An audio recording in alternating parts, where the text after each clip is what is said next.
Hey, Arnold!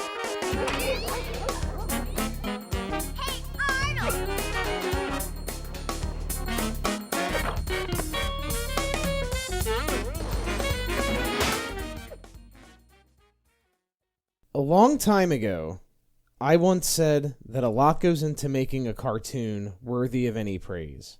A lot of moving pieces have to come together. A style, aesthetic, good voice acting, good writing, and an overall passion for the project that drives things forward. I mentioned that these things in the right combination make media that feels transcendent. In case you couldn't tell by the length of this video, Hey Arnold is of great importance to me. It's of great importance to a lot of people. And not only in what I recognized in it when I was young. When I was young, I recognized Hey Arnold for what it was on the surface, a show that imparted a steady optimism in the face of a harsh world. Hey Arnold's greatest strength was in the lessons it taught that didn't feel like lessons. Hey Arnold had a level of heart that it wanted to impart to its viewers that made it feel different than many other cartoons. But years later, watching this show in full, from beginning to end as a much more cynical adult, I respect it even more.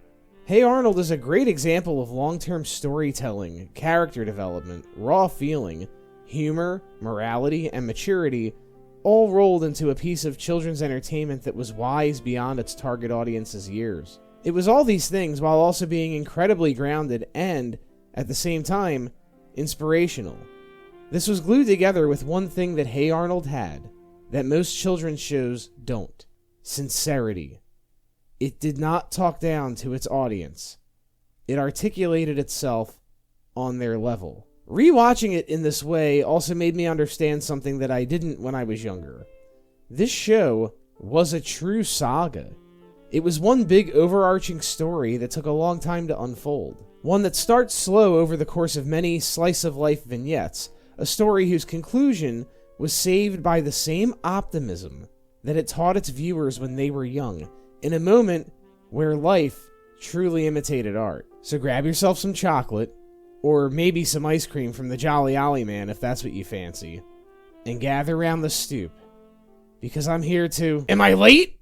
Joe, I know. Get out of your house. Actually, no, Joe, this is perfect.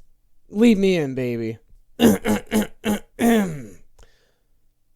legend of Hey Arnold is passed down from cartoon generation to cartoon generation, and our own plebe is the keeper of the tale.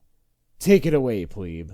I am here to tell you every thought I've ever had about the boldest Nicktoon, Hey Arnold. Now, in some cases, I'd recommend a show spoiler-free before diving into my review of the full thing, but this time, I'm going to skip the recommendation. In the YouTube critics world, Hey Arnold is one of those shows that so many people have seen that no one is clicking on a review of the show who hasn't seen it. And if you are, my only recommendation is going to be, it's a great show, go watch it. If you want to watch one of the most beloved cartoons in the history of the medium, one that has a heavier amount of realism and depth than most cartoons, you will not be disappointed in Hey Arnold. You can show your kids Hey Arnold. If you've seen Boy Meets World, you've kind of watched the live-action version of Hey Arnold already. Those shows have a lot in common. You should also check out the review I did on that show. If you are a fan of Hey Arnold but have never seen the entire series all the way through, I do highly recommend doing that. You will notice things you did not notice if you have only caught random episodes, as I will explain later.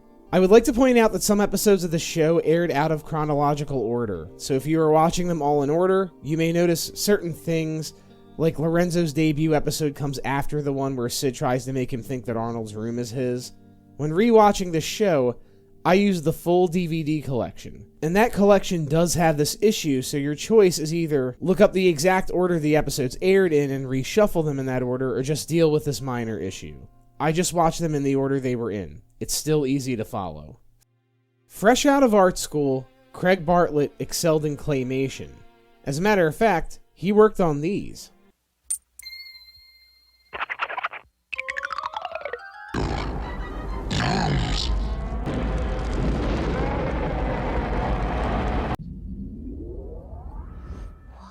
Hello, Who are you? an angel. What's your name? Satan. Bartlett worked on the adventures of Mark Twain, Return to Oz, and Pee-wee's Playhouse. As far as breakthroughs go, those are pretty impressive, especially in stop motion. But then in the early 90s, Bartlett got brought into the fold by Klasky Csupo. This was his introduction to Nickelodeon. And writing. Bartlett wrote several episodes of Rugrats and even directed a few episodes of Ren and Stimpy? Craig. Say it ain't so. But the whole time he was working on these shows, Bartlett had a little side project. In 1988, Bartlett created this kid named Arnold. While he would work his day jobs on these other shows, after work, he would make these little claymated shorts starring this little guy Arnold. These shorts would eventually end up airing on Sesame Street. Bartlett also created some early versions of Arnold in comic form. These comics would end up in Simpsons Illustrated magazine. The Simpsons was created by Craig Bartlett's brother-in-law, Matt Groening. That's right. Bartlett married Matt Groening's sister, Lisa. So together, they were Bart and Lisa. While working on Rugrats, Nickelodeon executive Mary Harrington saw the claymated shorts and greenlit it for a pilot, which became the opening short for the film Harriet the Spy. It was then greenlit as a show. The first episode of Hey Arnold debuted on October 7th, 1996. Now, I'd like to discuss Nickelodeon in the 90s, and by proxy, a lot of kids' cartoons in the 90s. In the 90s, especially on channels like Nick, Cartoon Network, and the Disney Channel, there were specific genres of cartoon you'd see reoccurrence cycles. One of these is the surrealist, loud cartoon. Your Rocko's Modern Lives, your Cow and Chickens. Hey Arnold fell into a super common one. The cartoon about kids and what they go through. Hey Arnold, Recess, Pepper Ann, Ed, Edd n Eddy, which combined the kids aspect with the surrealist aspect. But these shows, including Hey Arnold, owe a lot to one show that came before them, one that aired on Nickelodeon, and one of the first Nicktoons ever. Doug. Doug was not as good as Hey Arnold, but Doug was still really good. And it set the stage for these other shows to thrive. This show was a game changer and gave us all the tropes of slice-of-life cartoons about a kid just making his way through life. These other shows blossomed out of the impact Doug left, even though many of them would wind up leaving a bigger impact than Doug, Hey Arnold included. But Doug primed children's animation for an era it hadn't really had before. This was the world Hey Arnold debuted into, one that was ready for it, or one like it, which it then blew apart by taking this genre into places it had never gone before. What made Hey Arnold different? Hey Arnold did something rare, though it was very funny, even hilarious at times, even surreal at times. Arnold did not shy away from tackling serious issues, and when it tackled them so naturally and fluidly that it never felt like it was talking down to its audience. This show had a hard-to-define, sometimes downright mysterious way of completely respecting its audience. It sometimes even tackled these issues in a way that was backhandedly hilarious. Like in this line. Short man is stuck at school. Can I have his room tonight? My ceiling leaks in the rain and it makes me sad to watch Susie sleep in the puddle. See, this is funny as shit, but the reason we laugh at it is because part of Oscar's established character is the fact that he's a terrible husband, human being, and citizen of Earth. Hey Arnold was a cartoon that imparted a lesson to kids that no other cartoon really did quite as effectively. Life isn't perfect. Your life isn't perfect.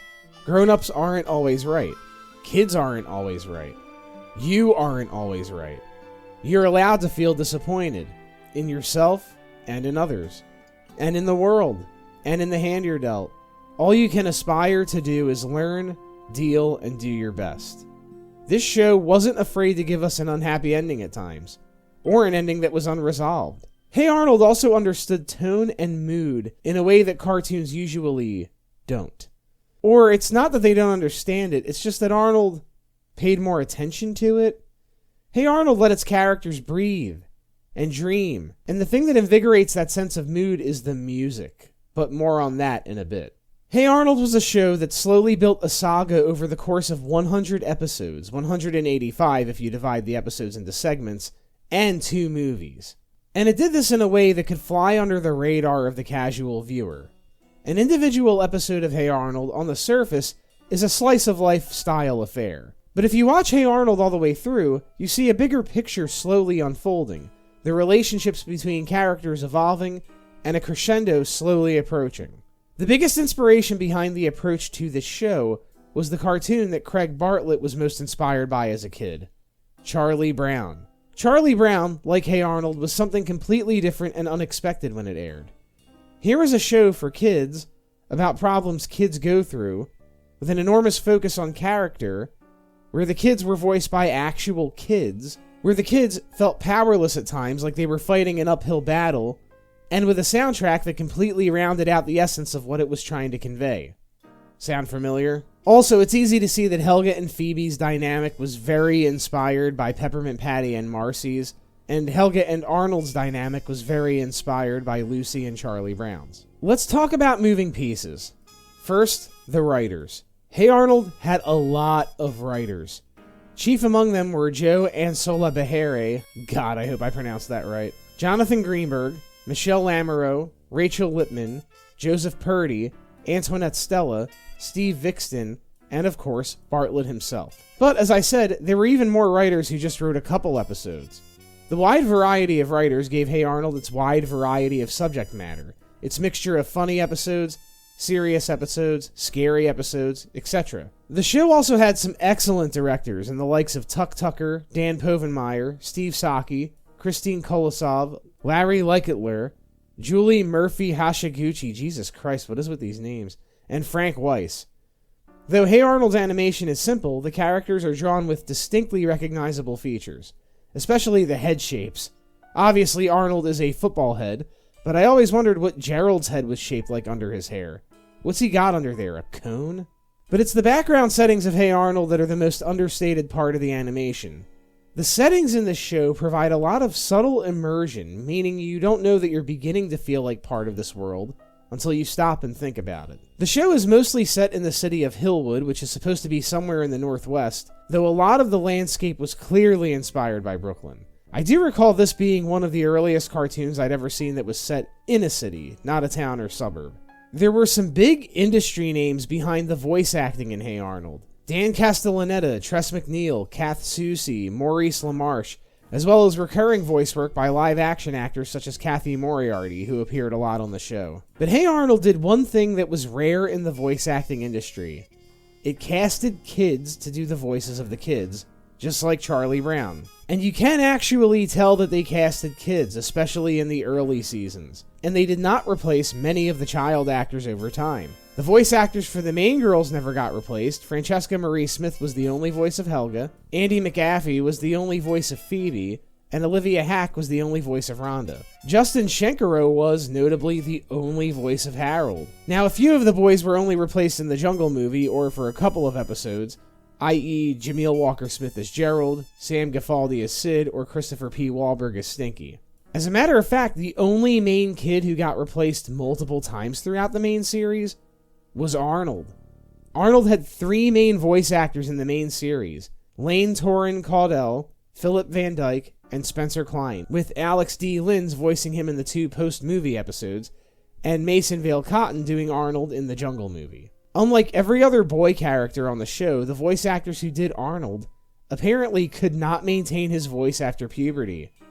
But to their credit, they always seemed to find a voice actor who could sound like Arnold's original voice, so the switch is noticeable, but never jarring. There is one element of Hey Arnold, though, that really brings the various tones of the show together for me, and that is the score by Jim Lang. Jim Lang is the Ennio Morricone of cartoons.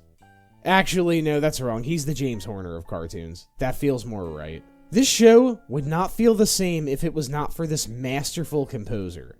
Jim Lang composed all of the music in Hey Arnold. All of it, minus Moonlight Bay and the opera pieces and that kind of stuff. He composed the opening theme. He composed the jazzy city landscape stuff. He composed the Parents' Day song.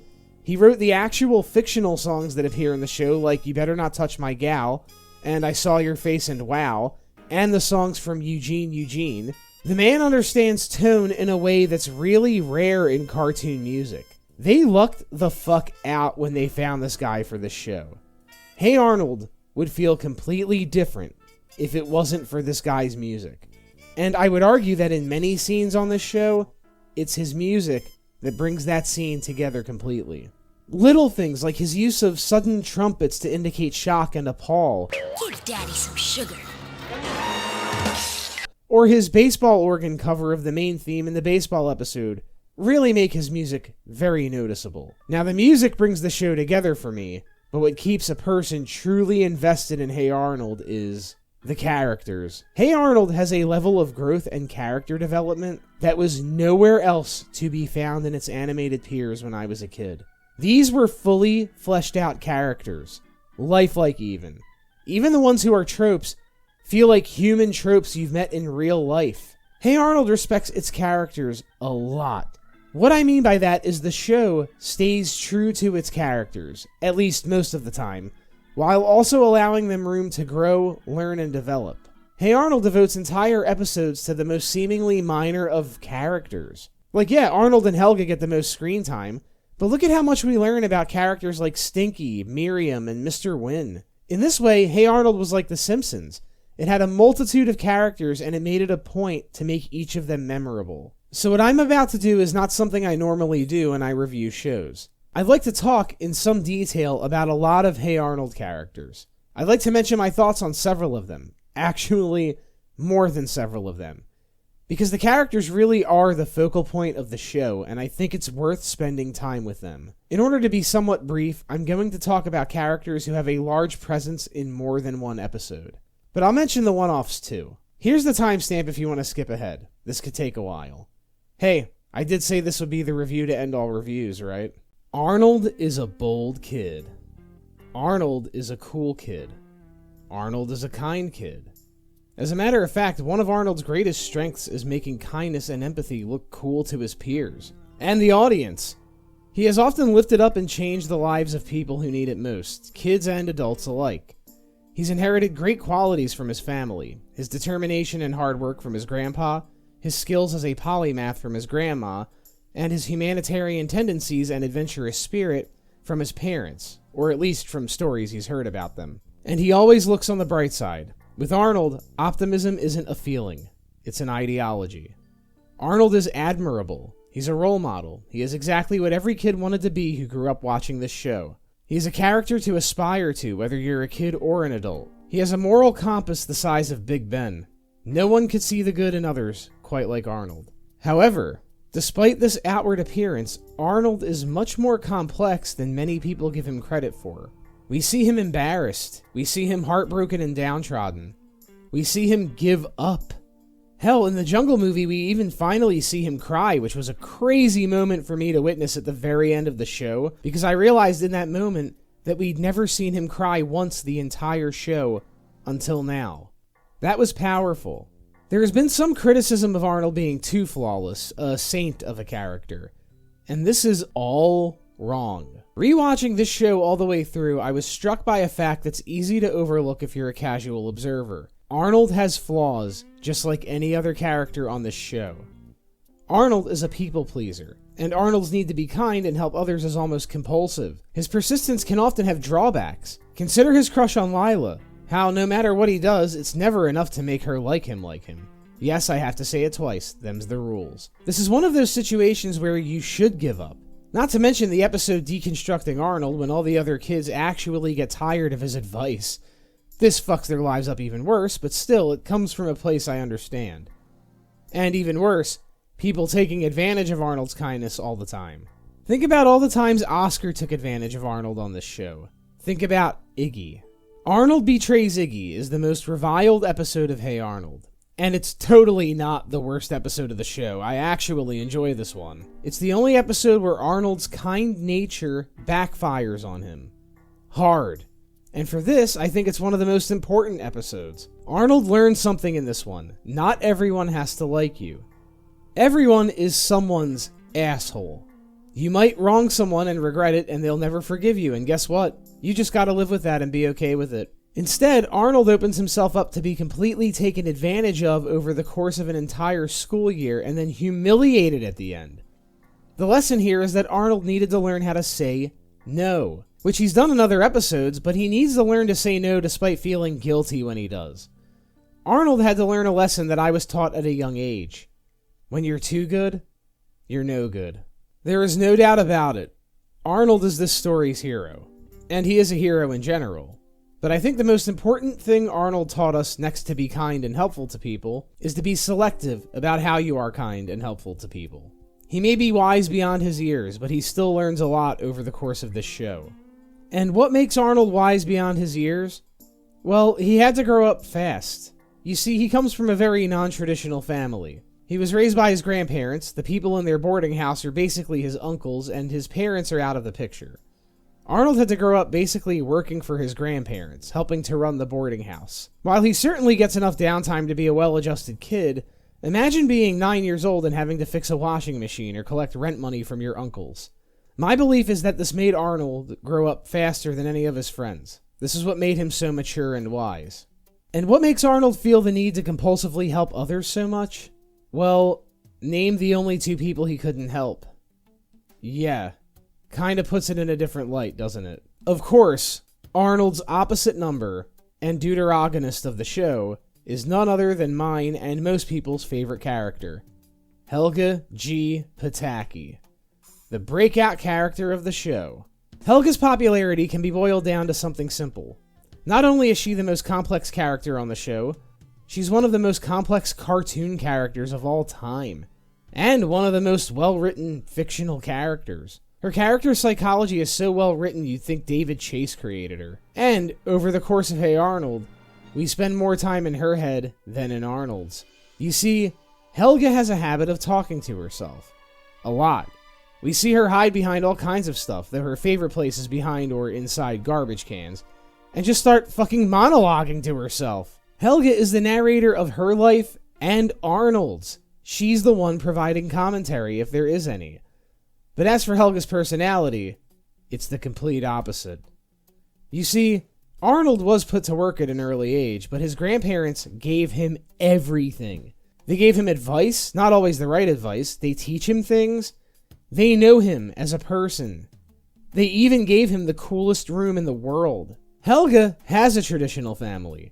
She's related to everyone living in her house. Her parents, I won't say they're present, but they exist. And yet, Helga turned out so differently because her family forgets she exists. Helga's family has a lot of problems, but they can all be boiled down to one main thing: neglect. Helga is a neglected child. Whether it's neglect from her mom due to alcoholism or her dad due to him simply not caring unless it benefits him, or due to the clear fact that both her parents already had their favorite child, Helga's family are shitty, selfish people who rarely give their daughter the attention she needs. Compounding this is Olga, Helga's sister, and the true bane of Helga's existence. In all the ways Helga's parents are not there for Helga, they are there for Olga. And I think it's made pretty obvious on the show that Bob and Miriam wanted to have Olga and that Helga was an accident. That is, of course, just a theory, but the way their family is framed makes it feel that way. Now, this does create a dynamic between Olga and her parents that takes a toll on her, as being her parents' pride and joy is in some ways just as bad as being ignored, but we are shown multiple times throughout the show that Helga should be any parent's pride and joy. Helga is smart and talented. She's a great writer and can talk her classmates into practically anything, something that Bob would appreciate if he ever got to know her. Bob and Miriam are lucky to have Helga, and should take pride in Helga, and it's a damn shame that they only do so here and there. So what gets her through life? What is the one bastion of hope she holds on to? Arnold. Helga's love for Arnold is legendary. Helga's love monologues are incredible. Anytime she says those words, "and yet," I know I'm gonna laugh my ass off. Like Arnold's missing parents, this started as a gag that later developed into something much bigger and more important. Helga loves Arnold because he was the first person to ever show her kindness. Or really, any kind of attention. But because she doesn't want to be seen as vulnerable due to this secret, Helga compensates for it by being mean. Especially to Arnold. When I was a kid, I remember not really liking Arnold and Helga as a pairing. I was definitely pro-Arnold and Lila. They were both nice people. Even then, I understood that Helga's obsession with Arnold was over the top. Dr. Bliss says it's healthy as long as no one gets hurt, but let's not forget that Helga acts shitty to Arnold. Stole from Arnold multiple times. Broke into Arnold's house multiple times. Destroyed a ceiling that Phil and Pookie will have to pay for. Started a false rumor about Arnold liking Lila, which led to both of them breaking each other's hearts, not to mention giving Arnold a new love interest, which didn't help Helga's situation any. Faked being blind so Arnold would feel bad and take care of her. Faked having amnesia so Arnold would feel bad and take care of her. Manipulated Stinky and even Arnold himself into false relationships with her. Almost killed Lila. Has a secret room in her house where she keeps tapes of Arnold from episodes she wasn't even in. Helga is a fucking stalker. There was always something sinister to me about bullying a guy to hide the fact that you like him. Bullying is a part of childhood that's a shitty, unavoidable fact, but to actively be doing it as a cover for your affection for that person, that rubbed me the wrong way as a kid. I could have worded that better. But the thing is, Helga will manipulate other characters too. Though her relationship with Arnold is the crux of the show, her relationship with Phoebe is just as fascinating of a character dynamic. There are moments where her domineering personality to Phoebe's meek one makes this a toxic friendship. Helga even did at least one really shitty thing to Phoebe, and Phoebe takes the fall, but we're going to get to that and her sister and her nanny a little later. Helga is good at getting people to do her bidding. However, I should note that in many instances, Helga is self-aware enough to attempt to make things right when she does wrong. Helga tries to fix what she started. Which is good because even after everything I just said, you have to remember, Helga is still a kid. Even I had to remind myself of that while watching some of her antics. There's a future that takes place after this show, where she's with Arnold, and I assume still seeing Dr. Bliss, and so as far as we know, Helga's not lost. She just has a lot of work to do. And as much shit as I just talked on my favorite character, I gotta say, one of the perks of watching this show all the way through is actually finding out that Arnold and Helga as a couple does make sense. There are so many little moments of character development between these two that build slowly over the many episodes of the show that culminates in the finale. It's actually incredible writing. Remember earlier when I said that despite being very sporadic, Hey Arnold is a saga that contains all of these characters? This is what I meant. The long-term storytelling in Arnold and Helga's relationship actually convinced me this time that they are meant for each other. At least at this moment in their lives. Who knows what'll happen after the show ends. Case in point, Helga does a lot of good deeds on this show. So many! Sometimes she'll do them and no one will know that she masterminded them. She won't even seek out the glory. Arnold sees the good in Helga and he's not wrong. There is still so much good. Let's talk a bit about Gerald, Arnold's best friend. Gerald, PS 118's best storyteller, smoothest talker, and the keeper of the tale. And easily, the strongest thread of loyalty Arnold has in his life. Gerald is the person who brings balance to Arnold's life. Whereas Arnold is always dreaming, head in the clouds, staying positive, Gerald is incredibly grounded in comparison. Gerald is the one person who can give a dose of reality to Arnold when he's in too deep in something. Whether that be his perceived friendship with Frankie G, or his crushes on girls who either clearly don't feel the same way or don't even know he exists. Gerald also plays devil's advocate to Arnold. The very few times we ever see Arnold corrupted by a bad idea, it's usually Gerald's idea. Gerald is the schemer of the group. Without Gerald, Arnold would never get into mischief or live a little, and his optimism would completely blind him to the world around him. Without Arnold, Gerald would make plenty of bad decisions with no way out of them, and his worldview would stay the same. One of Gerald's key characteristics is that he loves being the center of attention. And he's charming enough to get away with it. When all the kids cleared that field out, he just named it Gerald Field after himself, and nobody batted an eye. This attention-seeking, of course, comes from the fact that Gerald is a middle child, meaning he gets the least attention from his parents. Not only that, but his siblings make his life hell. Timberly whines, cries, and guilt-trips Gerald into getting whatever she wants, and often ruins Gerald's and Arnold's plans. And Jamie-O is an enormous asshole. Jamie-O is such a dick to Gerald, who, by the way, is a lot younger than him.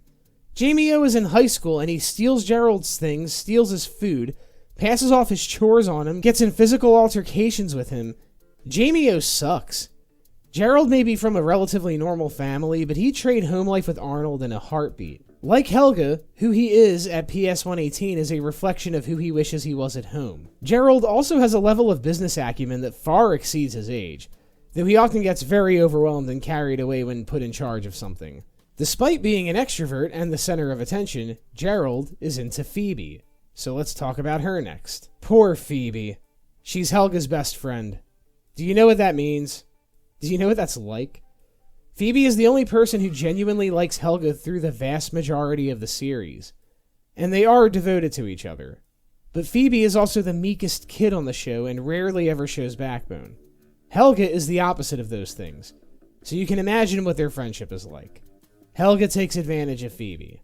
Helga takes Phoebe for granted. Helga does love Phoebe, but their friendship is very one-sided. Phoebe, however, only seems to mind this occasionally, and Helga is just as loyal to Phoebe.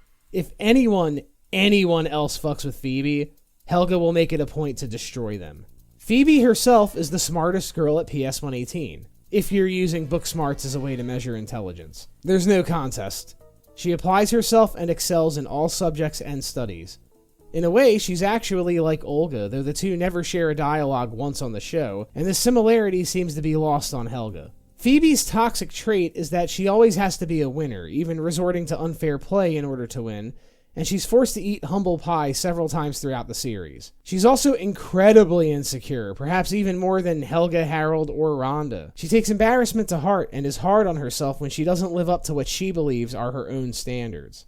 Speaking of Harold and Rhonda, over the course of the show, these two sort of become the tertiary male and female kid characters, respectively. In the early days of the show, Harold is portrayed more as an obnoxious bully-type character. He's definitely more obnoxious than he is an actual threat. But very quickly, Harold became very fleshed out. In a way, Harold is the most emotional character on the show. Harold has a tough exterior, but also a sensitive side that he is quick to show when anything doesn't go his way. He's the slowest of the main cast mentally. I mean, come on. The guy eats worms. It takes him the longest to learn lessons or understand what the right thing to do is, and this usually only comes at the height of a mental fucking breakdown that he's having. And, by the way, Harold's theme song during these moments is the clown song from Pagliacci, which started in What's Opera Arnold, and is perfect. Harold, more than anyone, is forced into situations where he learns a lot about himself. He also has the second most inner turmoil of anyone on the show, and the only reason Helga is placed first is because we happen to see hers more. Harold is confused easily, and it takes him a long time to see that the right thing to do is hanging right in front of his face, and he always needs to hit rock bottom to see it. Always. Then there's Rhonda Wellington Lloyd, another character who, like Harold, is forced into situations where she learns a lot about herself, and, like Phoebe, eats a lot of humble pie in this series. What can you say about Rhonda? She's rich, vain, snooty, stuck up. But guess what? Despite all of these traits, she still chooses to be a member of the gang, even playing football with them against Wolfgang despite being a girly girl. None of the other rich kids are shown choosing to be a part of this group. She picks these guys over her own ilk constantly, except in Cool Party. Rhonda forgets the lessons she's learned the most. She is the most likely character to revert back to baseline after an episode changes her outlook on something. She'll flip-flop between empathy for those different from her to riding her high horse to get away from them. But for every negative trait you can lobby against Rhonda, she is absolutely resourceful and independent. This is proven in Rhonda Goes Broke, an episode that hits at the core of who she really is. When forced into a corner against her will, Rhonda has an inner strength that overcomes her worst days. Rhonda may also be the most delusional of the group. One thing that always strikes me funny about her is that she seems to only think her classmates care about how rich she is. And her popularity is only according to her. You never see friends or classmates care about any of that. She thinks they do, and they are certainly annoyed by her putting on airs, and like it when she gets cut down to size.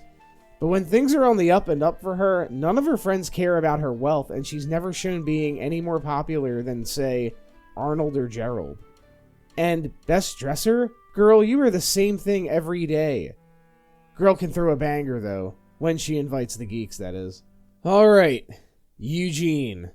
Poor Eugene. Eugene is a happy-go-lucky, unlucky jinx. Bad things are always happening to him. However, it should be noted that when Arnold is around, worse things happen to him. Arnold has been ruining Eugene's life by accident for their whole friendship. Even Eugene does become aware of this, but only once. Because Eugene is the only character on the show who has a more positive attitude than Arnold. And Eugene doesn't just stay positive, he exudes positivity. His positivity is actually more contagious than Arnold's. Arnold's positivity comes at the price of secretly hoping things will turn out for the best, whereas I think Eugene actually believes they will most of the time. Even though, given what happens to him, he has less reason to believe it. But be warned, when Eugene gets let down, he'll do a 180 like you wouldn't believe. Stinky. PS 118 self-proclaimed simpleton. You know, I think for a long time, I really slept on Stinky. Stinky Peterson is actually a very compelling character. His motivations are the simplest on the show. He wants to find his place in the world, or at least excel at something. His episodes usually revolve around him trying to see where he fits in. He comes from a long line of Stinky Petersons, and on top of trying to figure out his gifts and talents, he clearly wants to make his family proud, especially his dad. He, Sid, and Harold comprise what I would call the peanut gallery of the gang. The three of them together are often a bad influence on each other and get into all sorts of mischief. However, it should be noted that of the three of them, Stinky is the one with the best moral compass, and that when he's separated from the other two, he often doesn't get into trouble at all. The same can't be said of Sid, though. Sid has problems. Sid is manic, neurotic, paranoid, superstitious.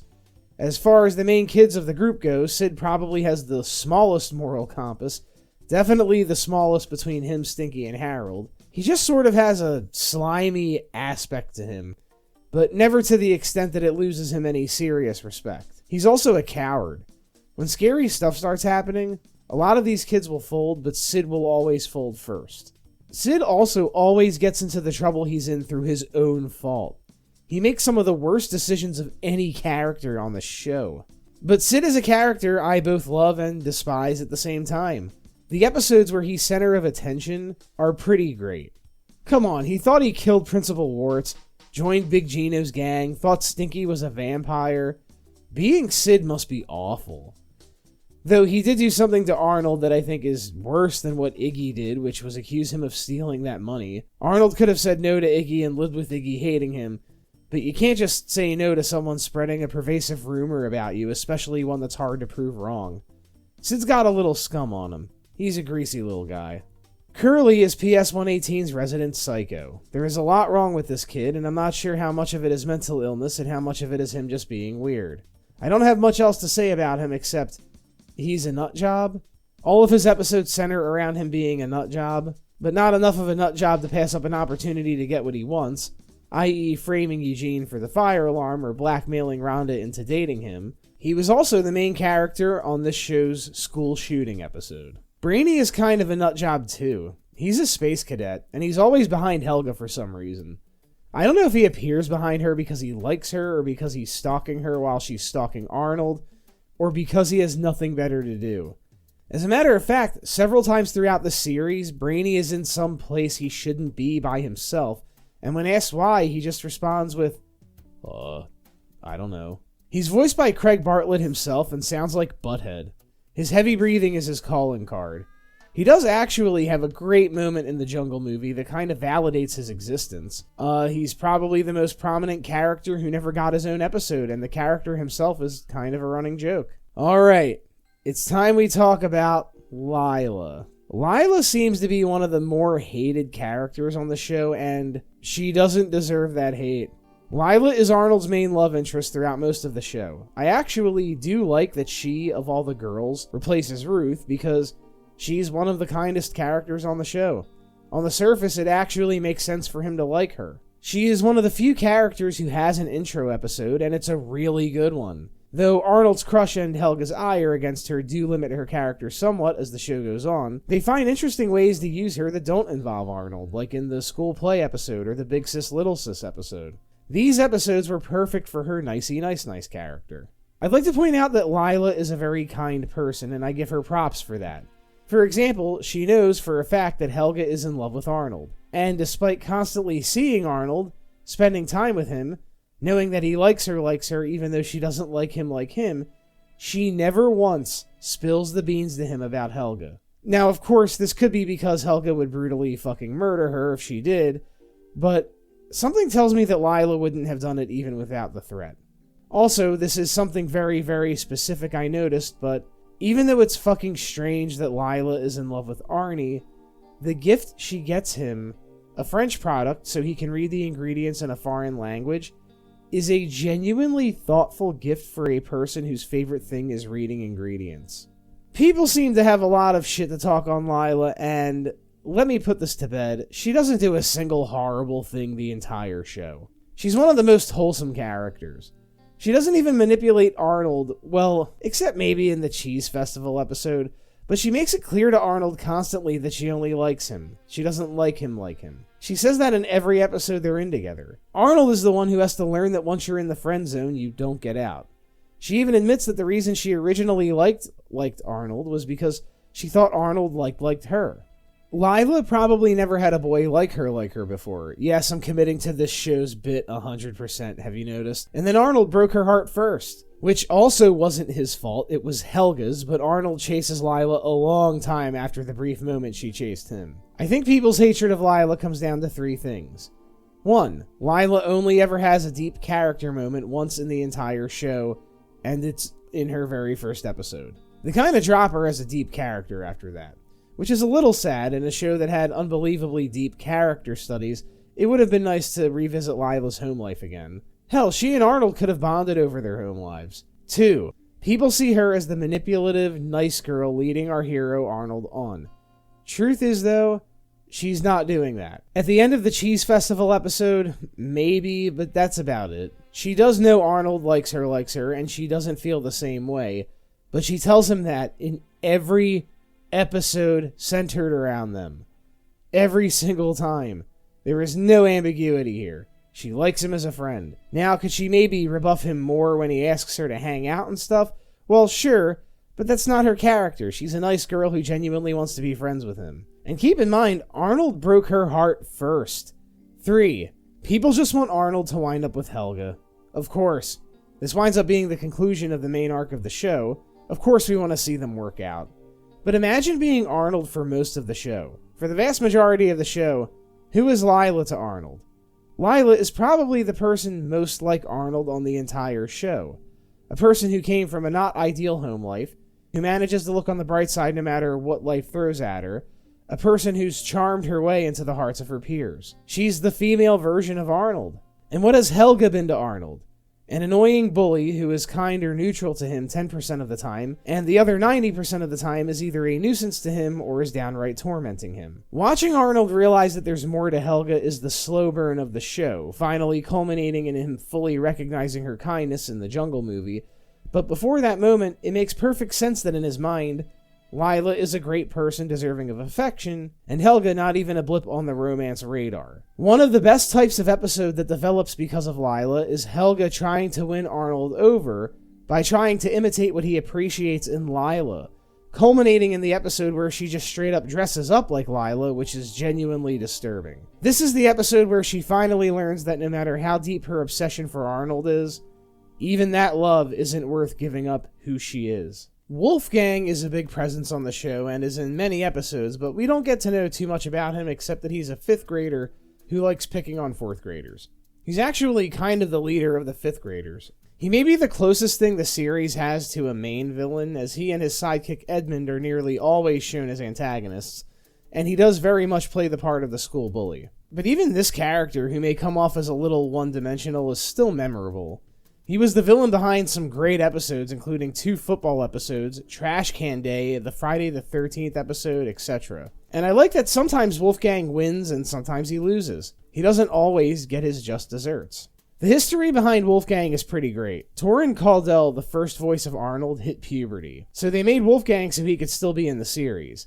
Then, when Philip Van Dyke, Arnold's second voice, hit puberty, they made him Ludwig, Wolfgang's rival in the 2nd football episode. Oh, and by the way, I love that the kids never get Gerald Field back from the 5th graders. A great example of a time when Wolfgang actually defeated them. Oh, there is a school bully who actually does get some character development. Big Patty. Big Patty starts out as the school bully of the girls, and one who takes pride in her reputation. However, as the series goes on, we start to see her make genuine connections with other characters, especially Harold, who I guess is kinda sorta her love interest. We actually see kids from the main group bring out this other side of her, and by the end of the series, I didn't even think of her as a bully anymore. That's pretty great writing. Now it's time for the adults.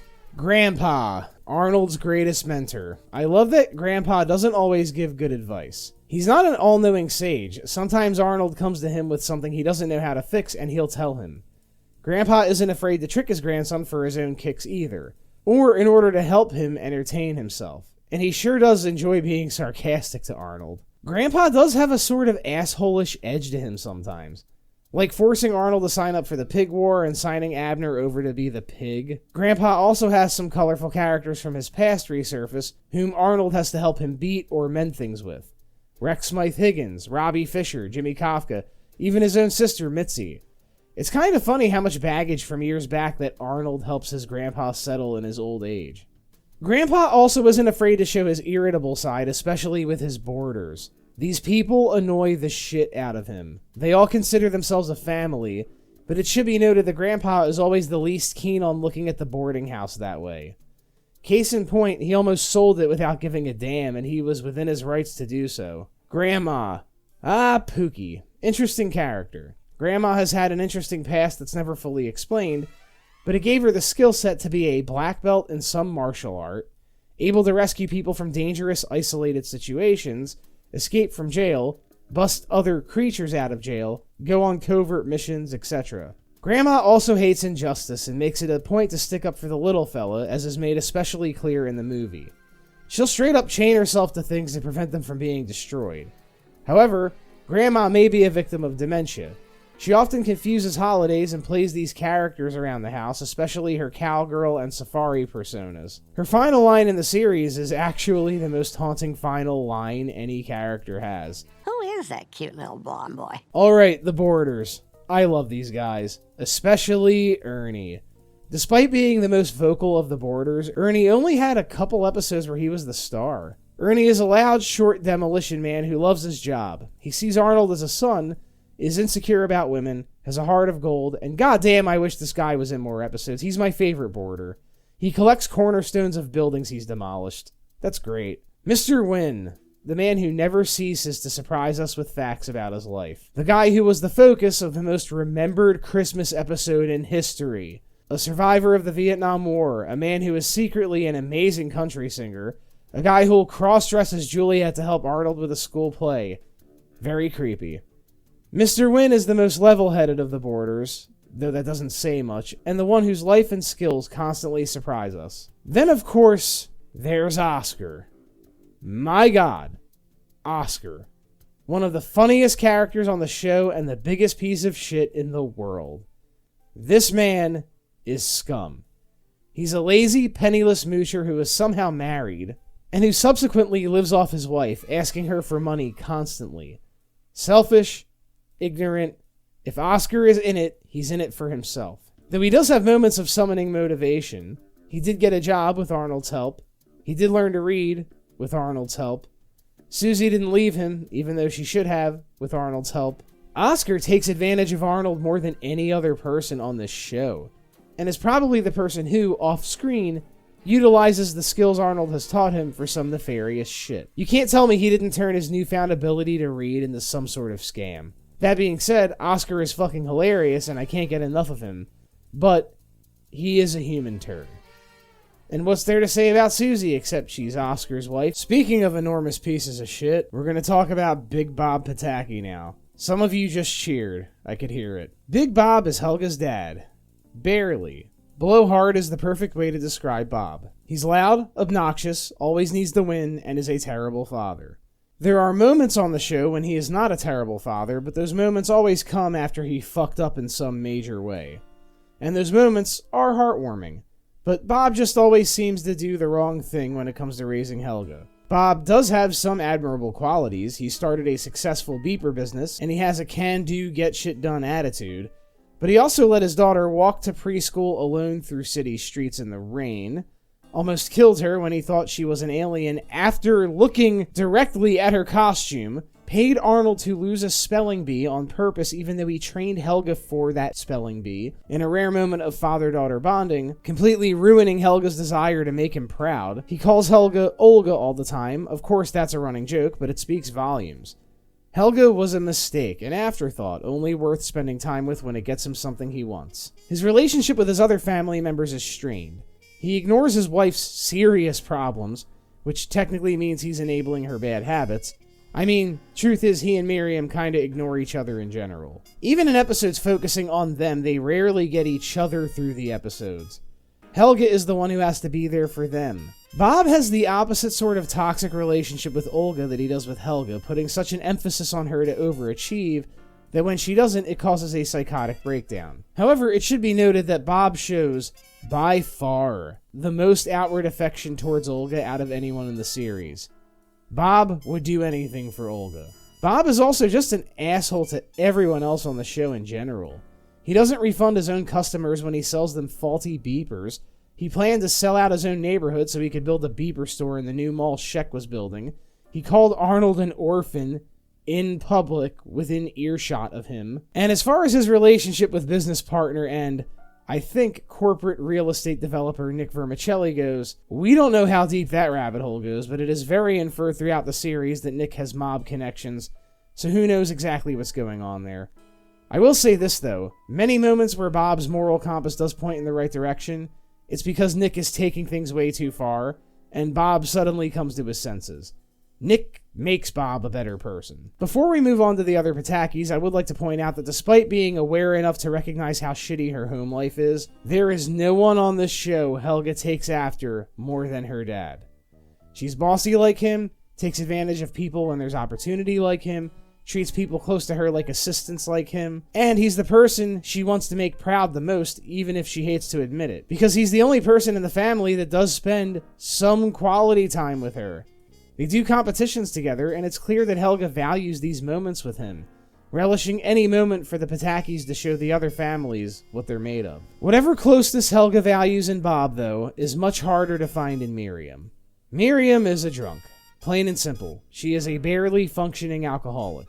Bob may be a selfish oaf who doesn't value his family or put them first, but he does provide for them. Miriam, who is a housewife, does not even do her one job. Helga goes to school without a lunch sometimes. Their family runs out of food in their house sometimes. Miriam has moments of clarity in which she is doing stuff, but those moments are always ruined by her fucking something up. We don't know much about her life before she married Bob, aside from the fact that she's good at bull riding, but it is inferred that she felt that she had the whole world in front of her and that her marriage to Bob, whether on purpose or by association, destroyed that somehow. But no matter what you see in their family dynamic, never forget this one thing. Miriam is just as selfish as Bob is. Because anyone with a child to raise who chooses not to clean up their substance addiction is fucking selfish. Miriam is selfish. Bob at least has the excuse of having a business to run, so his absenteeism is a little more forgivable. Miriam is there, in the house, sleeping till noon and giving Helga a box of Tums for her school lunch, leaving groceries on top of the car, then driving away, almost driving cars into oncoming traffic. Miriam's problem really is that she needs a hobby or a job or something to occupy her time with. Her drinking may be more force of habit than a true chemical addiction. She gave it up in the Beeper Queen episode and improved her life because she had a purpose. I'm of the opinion that her inebriation is tied more to boredom than anything else. Okay, now we have to talk about one of my least favorite characters in the series, Olga. I hate Olga. Don't get me wrong, I understand Olga. I feel bad for Olga. There is a lot revealed about her in her debut episode that does make you feel sorry for her. She is not the most evil character on the show, but she is the golden child and is completely fucking oblivious to the fact that she does a lot to make Helga's life miserable. This obliviousness is something she inherited from her parents. Remember when she was a student teacher and Helga tried to set reasonable ground rules for her, and the very next day she told everyone in her class that Helga used to wet the bed? And then when Harold made fun of Helga and Helga got in his face, Olga gave her detention? Olga is a cunt. Olga's problem is that she wants to think she cares more about Helga than she actually does. She'll have moments of, I love you, baby sister, but they never seem to create anything lasting. There's never any actions to back up the words. Deep down, Olga ignores Helga just as much as their parents do. The only difference is she hides it under a veneer of caring about her. Her supposed love for her sister is all surface level because when push comes to shove, she treats her sister just like her parents do. She's oblivious to Helga's needs and doesn't actually try to get to know her, so when she actually tries to be a sister to her, she's going in blind, which just embarrasses Helga. And keep in mind, Olga is not a kid. She's a grown-ass woman. She should know better. I am willing to admit that my hatred of Olga may be personal, because Olga just has one of those personality types that in real life I cannot fucking stand. Like, yeah, if I met Big Bob in real life, I wouldn't like him. I'd think he was an annoying asshole. But I have met so many Olgas in real life. Loads of them. And I have hated all of them. Olga is a perfect representation of the type of person who was never told no once in her entire life. Just a self-absorbed, narcissistic, spoiled, whiny adult child. The kind of person who will get involved in projects to help people less fortunate, not because she's passionate about it, but because she can brag about it later to her friends. She has a compulsion to get involved in shit like that, otherwise someone will suddenly realize she's selfish and vapid. That is Olga Pataki, to a T. And the fact that this character made me feel these things really does speak to the genius character writing on this show, doesn't it? But seriously, guys, help me out. I'm not alone here, right? We all know someone with that kind of personality, right?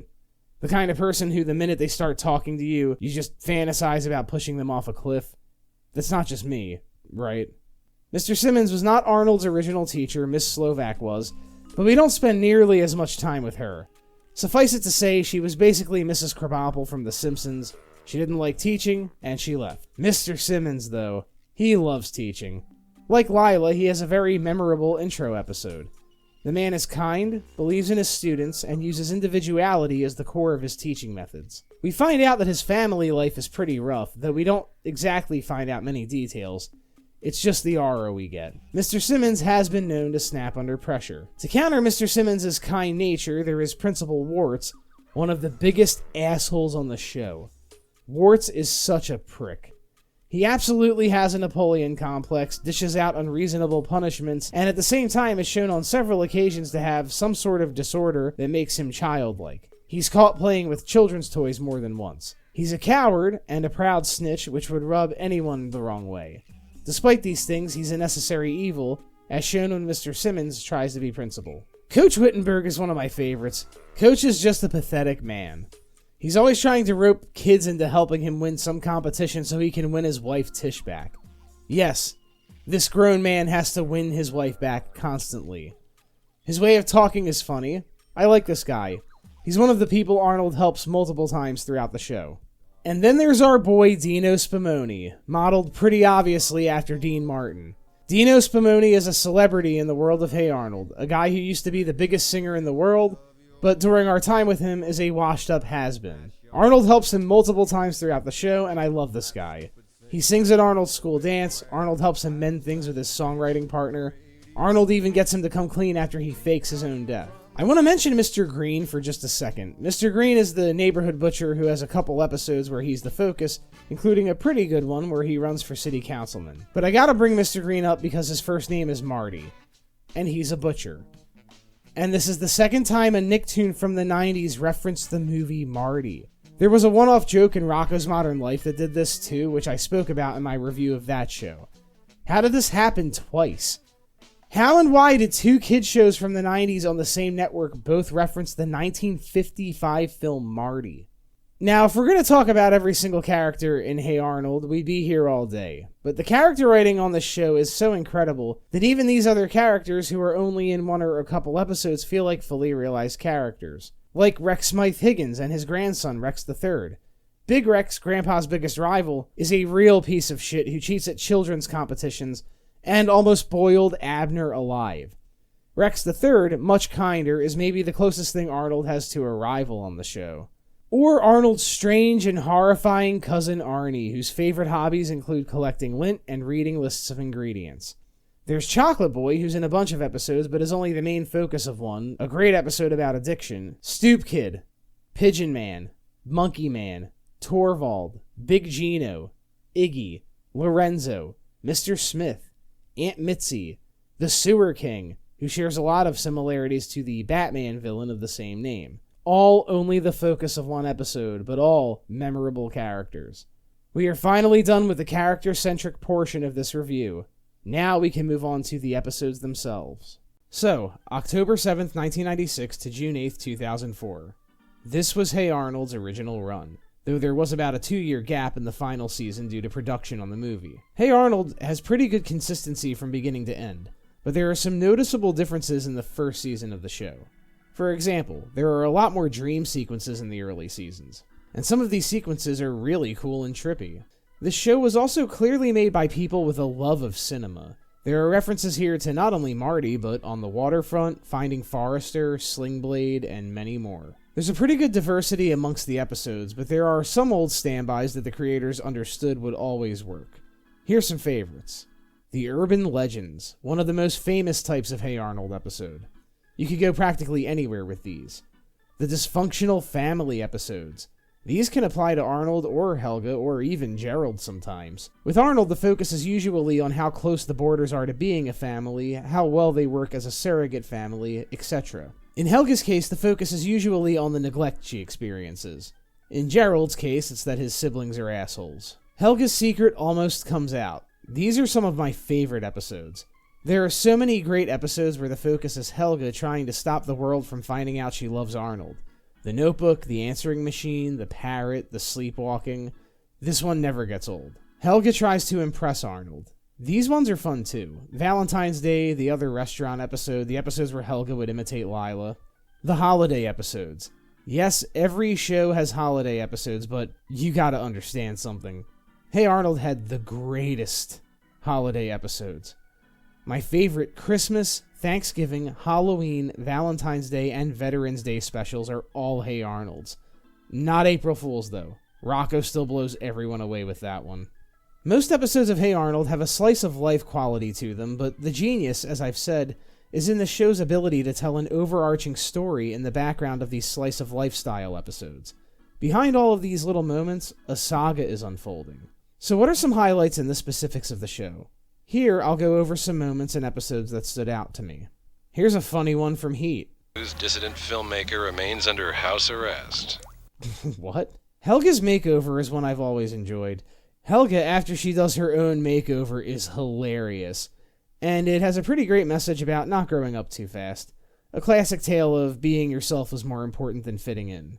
Operation Ruthless. This one is also a classic, and the ending is especially good, where Helga is just left in darkness with no one. Sure, Arnold didn't wind up with Ruth, but that leaves Helga no different than before. All her scheming didn't make a bit of difference.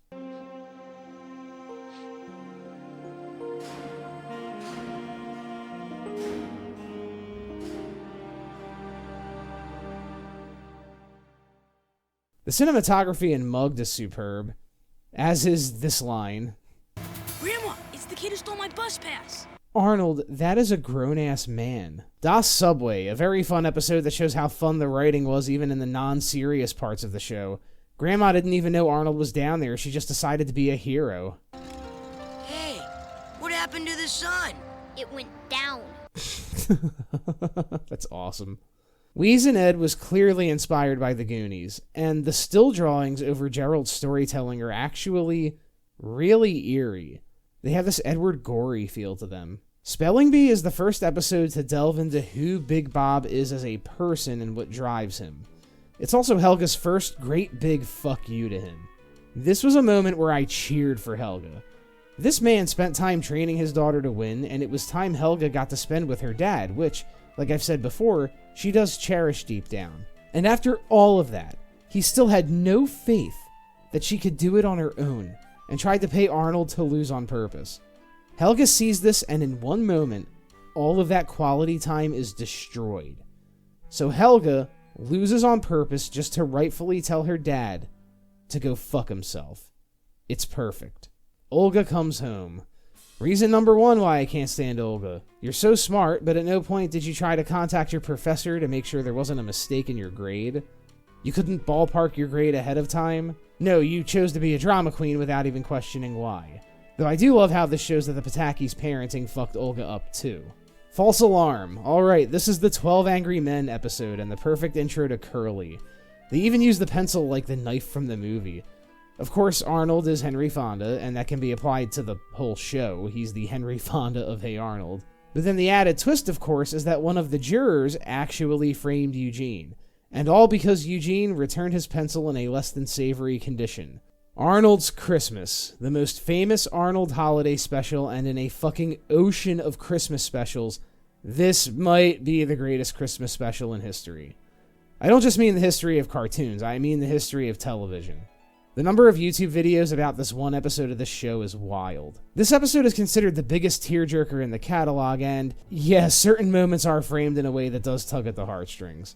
Arnold and Gerald doing everything possible to find Mr. Wynn's daughter, and failing, and Helga learning the meaning of Christmas by giving up what she wanted most, and Arnold never knowing that she found Mai. This is Christmas writing at its peak, and is a great story inspired by the gift of the Magi. Not to mention, just showing Mr. Wynn's past in the Vietnam War was ballsy for a kid's show. How many other kids' cartoons can you name that featured the fucking fall of Saigon? 24 Hours to Live. I was never crazy about this one. It's kind of a dumb episode. It was technically the pilot, just redone. It's exactly like the episode of Doug where the same thing happens, where he convinces Roger not to fight him because he's crazy, but it's done better in that one. It doesn't make any sense when Harold says, "Want to join our club?" at the end, because Arnold has been in this club since the show began. This line probably made more sense in the pilot when we didn't know who Arnold was exactly. Arnold's Valentine is a masterfully written episode. Great episode. The writing, the twists, hot damn. But how the fuck did Arnold not know it was Helga? And that ending was so bittersweet.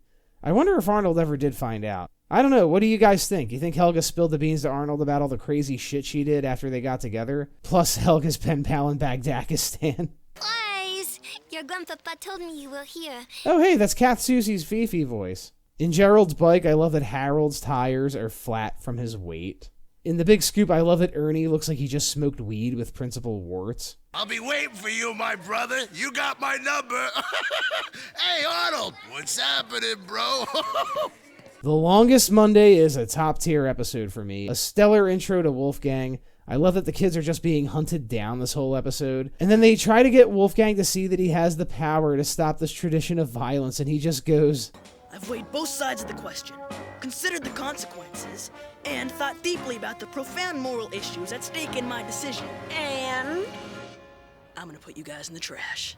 There is a goof in this episode, though.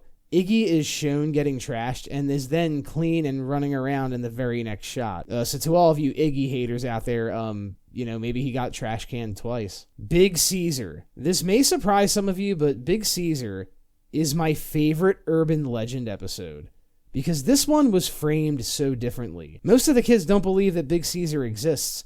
Grandpa has his Big Caesar story, but Grandpa is always blending the truth with fiction in his stories. But then Arnold and Gerald actually capture him, and they have one of those moments where Arnold convinces Gerald to do the right thing, which I wouldn't have done, by the way. My ass would have shown them kids up. They do return Grandpa's gaff from when he almost caught Big Caesar long ago, and in an instant, Arnold and Gerald's adventure is validated by Grandpa, and Grandpa's story is validated by them. In the end, it's just these three people who know the secret that Big Caesar is real, and he's out there.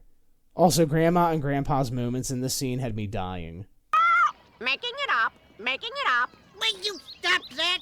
And I'm not making it up. Well, maybe I am making it up. I'm 80 years old. It was a long time ago. Could have made up the whole thing. In fact, maybe it wasn't me at all. But then how come I have all this fishing gear? What about this actual photographic evidence? Sir, this is a photo of Hedy Lamarr. And that bird isn't real. Miss Perfect, Lila's intro. The fact that this episode is funny and sad and sweet is kind of what makes the show what it is. Whoa, did Phoebe just slap Helga? I love that this one showed how cruel girls can be to each other. Helga's done this kind of thing before, but the fact that she dragged these other girls, who usually wouldn't do this sort of thing, into her cruelty, really speaks to the power jealousy has over people. It is a shame that Helga's fondness for Lila would not last, though. Arnold's Halloween. This one rules. Big Bob pays so little attention to Helga that he looks at her fucking costume and then later doesn't recall it when he's about to kill his daughter. I love how high the stakes are in this one. I could be wrong, but I'm pretty sure this is the only episode that involved the whole city, something that wouldn't happen again until the movie. Phoebe Cheats. A good episode that shows Phoebe's cracks and insecurities. I love that this episode is most remembered for the Emily Dickinson statue scaring the fuck out of kids. And Mr. Simmons' line at the end, needing to be the best at everything and how it makes you feel when you don't win. I want you to write a poem about that. Really shows how good a teacher this guy is. Also, I love that he read Helga's poem as anonymous even though he knew she wrote it. That's pretty awesome. Quantity time. Just Bob getting the wrong tickets and Helga being mature enough to know he tried his best is amazing writing. Crush on Teacher. This episode has one of the greatest exchanges on the show.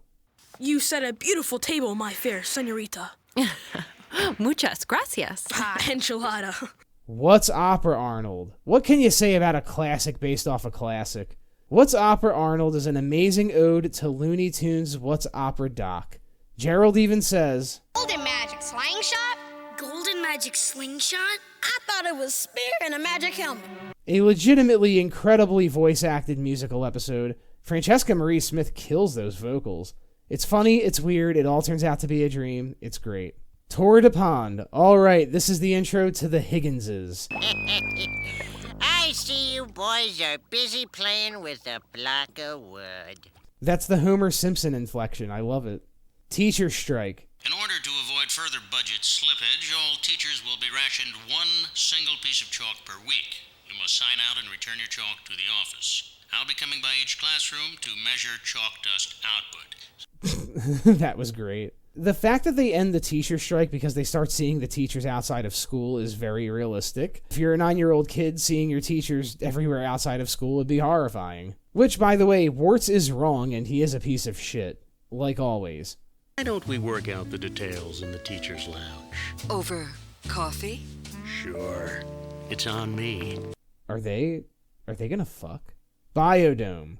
This episode is interesting because despite being locked up with him the whole time, at no point can I recall Helga fawning over Arnold in any way this entire episode.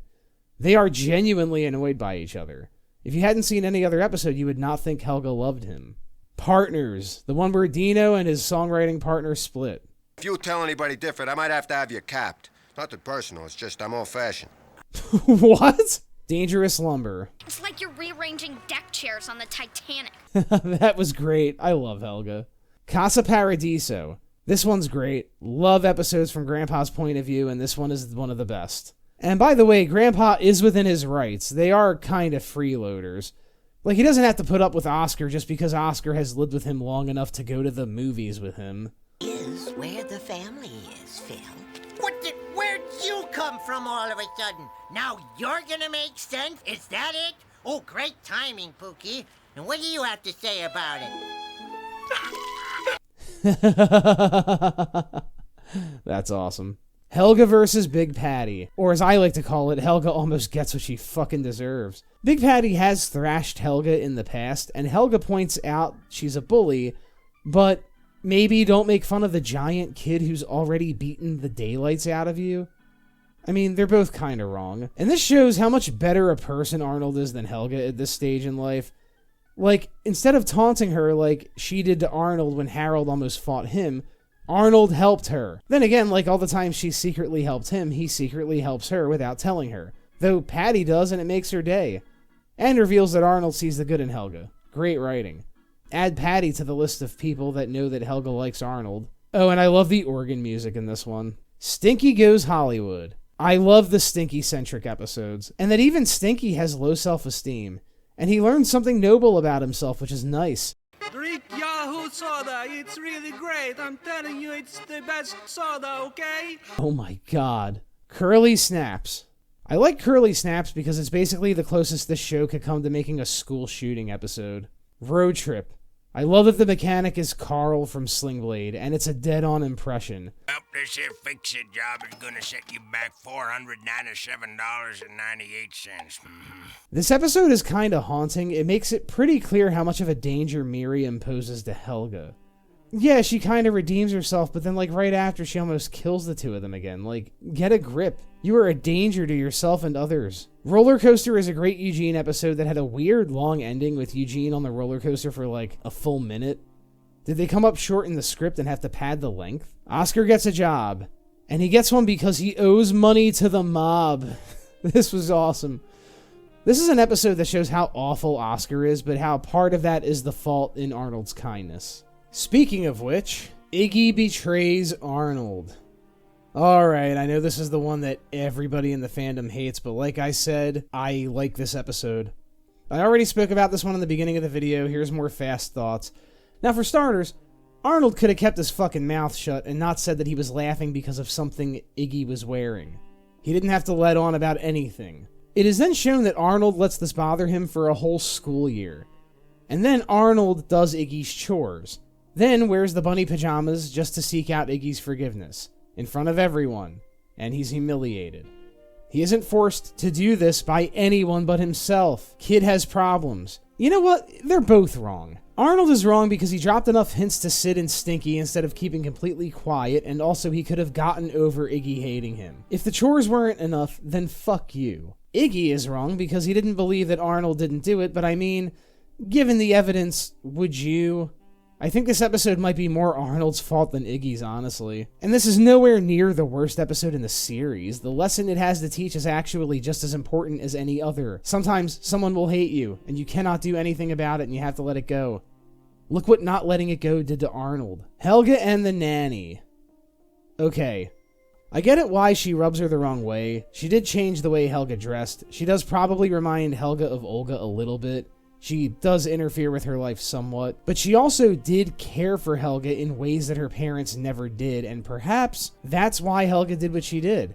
Helga isn't used to an adult caring about her. I think that's where some of the hate comes from. But Helga did a real bad thing, and she doesn't try to make it right. Either way, Inga got the best revenge possible. She just leaves her at the mercy of her own family. Well said. Helga didn't understand how much of a positive difference that woman made in that house. That final line in Inga's letter, that is the ultimate rub. Cool Party is a classic. Everyone remembers this Rhonda episode. Rhonda eating that humble pie, the entire city winding up on Arnold's roof for a random giant party, Curly freeing all the animals at the zoo. Also, I love this exchange. Come on, Edwin, let's go. But Wolfgang, they're 4th graders. If we went, wouldn't we be uncool? No. Why not? Because we are so cool that even if we go to an uncool party, we'll still be cool. Wow, Wolfgang, you're really smart. Duh. Come on! Arnold loves Lila, the beginning of the misbegotten romance, and it was all Helga's fault. This is one of the most well-written episodes on the show, and I love that Helga has a moment where she realizes that Arnold's really hurt. This was Arnold's first real heartbreak, and even Helga drops the tough exterior. Arnold's Thanksgiving, another classic holiday episode. I love that this one dives into troubled families, a thing that Thanksgiving specials weren't doing very often. At least, not back then. I love that this is a journey Arnold and Helga take together because this is something they have in common. Except for just one thing. That was a play. It wasn't real life. This is real life. Tell me about it, Helga. This episode also probably has my favorite Mr. Simmons moment on the show. We get to see how this nice, perfect teacher goes home to a place that's less than perfect. A place that, to an outsider, is an awkward nightmare. To somebody involved in it, it's an awkward nightmare. And the kids see an adult going through this. Remember being a kid and the first time you ever saw an adult going through something unbelievably harrowing? It's crazy. And then it clicks. Nightmare. Can you believe the way everybody's picking on each other? It's worse than my family. It's worse than both our families put together. Yeah, Simmons knocks himself out making this meal, and then they're all out there sitting around on their butts, and they can't even put aside their petty little differences and be thankful for crying out loud. And they wouldn't even go along with this stupid tradition because they're too embarrassed, even though they know it means so much to him. It's a little close to home, huh, Arnold? God damn, I love this show. Phoebe takes the fall. Another episode where Helga does something pretty awful, and this time to Phoebe. And this time, Helga makes it right. The dream sequences are great. And as soon as they were in the back of that car, I knew it would be an On the Waterfront reference. I just knew it. The Pig War. Grandpa is kind of a piece of shit in this one. He volunteered Abner to be the pig without knowing that in the charter the pig is supposed to be killed and eaten. Listen, it worked for the Trojans because they knew the enemy was really vain and easily flattered. It didn't work for the Trojans, Arnold. It worked for the Greeks. So not only was Rex going to kill Abner, he was going to boil him alive? Jesus fuck. Krabby Author is a great one, which I think pays homage to Finding Forrester, though it does contain this moment. Now we call this old man Mr. Hoktui. What? Girl Trouble. Okay, if you were wondering which episode of Hey Arnold is my least favorite, it's this one. The entire episode, Helga graduates from just annoying to actively trying to make Arnold's life hell. And when Arnold called to apologize to Helga, I was pissed. This pissed me off more than the Iggy episode ever could. This episode should have been about Arnold learning when not to apologize, when not to give leeway to someone, and it's not. The episode ends completely unresolved. There is no conclusion to anything it's trying to say. Helga is still a dick to Arnold, and Arnold is still letting her walk all over him. School play. Okay, this one is top fucking tier. It is brilliant. The way Helga knocks every other girl out of the play by just knowing their insecurities is amazing. Of course, Miss Perfect, Lila, is impenetrable. So with no other recourse, she just spills the beans. Lila becomes the first character to whom Helga admits fully out loud that she loves Arnold. I like Arnold! And then, of course, the big moment. Helga and Arnold's first kiss. Classic. And I love that Rhonda just has to announce it for emphasis. She's announcing it for us, but this is something her character would also do, so it works on two levels. Okay, girls, this is it. The kiss. This is perhaps one of the first major moments where Arnold gets a feeling Helga likes him. Then why'd you kiss me so long? Hey, I was acting football head. I was just being professional. You think I wanted to do that? I practically gagged. Whatever you say, Helga. A line he would use a lot for the rest of the series. Big Gino. This might be my favorite Sid episode. Just Sid getting in deep with a 4th grade gangster is great. Eugene's birthday. This episode is interesting for several unrelated reasons. Sid and Stinky forgetting where the party is was actually fucking hilarious. The arcade? The roller rink? How about the aquarium? Eugene loves the aquarium. That's perfect. Okay, Sid, Stinky, you guys tell everyone to meet me and Gerald there at 4 o'clock, okay? 4 o'clock. Got it. There sure was a good idea throwing a surprise party for Eugene at the roller rink. I know. I'm glad I thought of it. Yeah, just one little detail, brainiacs. Where's football head and birthday boy? Then when Eugene calls Arnold a jinx, Arnold flips the fuck out. Eugene, I'm not a jinx, and I'm throwing you a birthday party whether you like it or not. In fact, it's going to be a surprise party. Gee, how can it be a surprise party? Look, you're going to show up, and you're going to be surprised. Got it? Holy shit, this is the angriest I've ever seen him. He doesn't even get this angry in the movies. What is wrong with you, dude? Not to mention, Eugene may not be entirely wrong. He's a jinx regardless, but over the course of the show, it is shown that Arnold does make his bad luck worse. This is a factual observation. Stinky's pumpkin. I tried my hand at stuffing a squirrel once, but I weren't no good at that neither. Squirrel's got to be dead first, boy. Oh my god. Ernie just wrecks a flower stand and says, "You didn't see nothing." What? The Beeper Queen. The episode that shows Miriam can still be a functioning human when she has something that gives her some fulfillment. Was that your mom? As a matter of fact, Arnaldo, it was. When did she get her license back? What?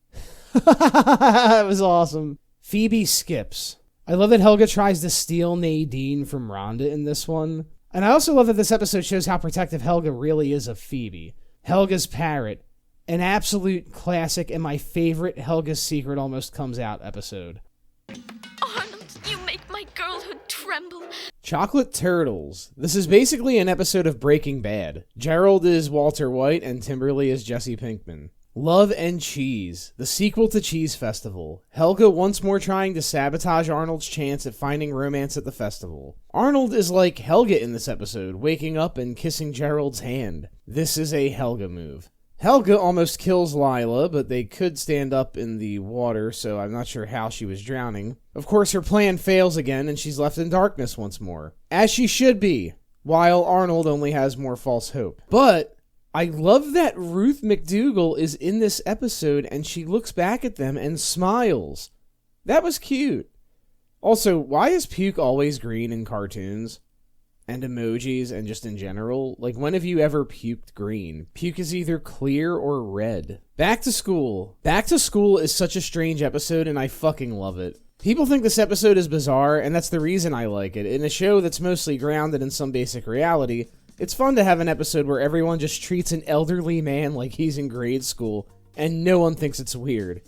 People do like to bring up Grandpa taking Connie and Maria to a PG-13 movie, and okay, this is funny, but I understand why there would be some pushback. Egg Story.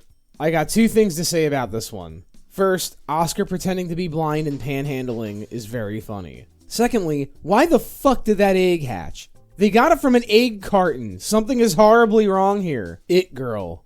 Man, both Helga and Stinky have been famous. It's the first time I ever saw you, well, being nice. I liked it. You did? Yeah. Why can't you act nice like that all the time? Arnold. I can't do that. I'm mean and nasty and insensitive. That's just who I am. Hell yeah, Helga.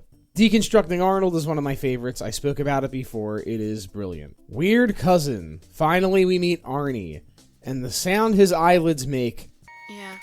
Jesus Christ. I love that for once, Arnold is the one suffering an existential crisis. We really don't get to see that often. Baby Oscar. Oscar has to babysit a baby. This is the worst decision anyone's ever made. Susie may not be as innocent as she seems. Like, why would she leave a baby with Oscar? She knows him. She knows he can't be trusted to make himself a sandwich, let alone with a baby. Case in point, he bets the fucking baby in a poker game. Synchronized swimming. This is a fun one. Boys, we are making large steps of progressive movement in practicing the sport of circumcised swimming. What? I love that the overarching tone of this episode is that none of the boys want to be perceived as gay.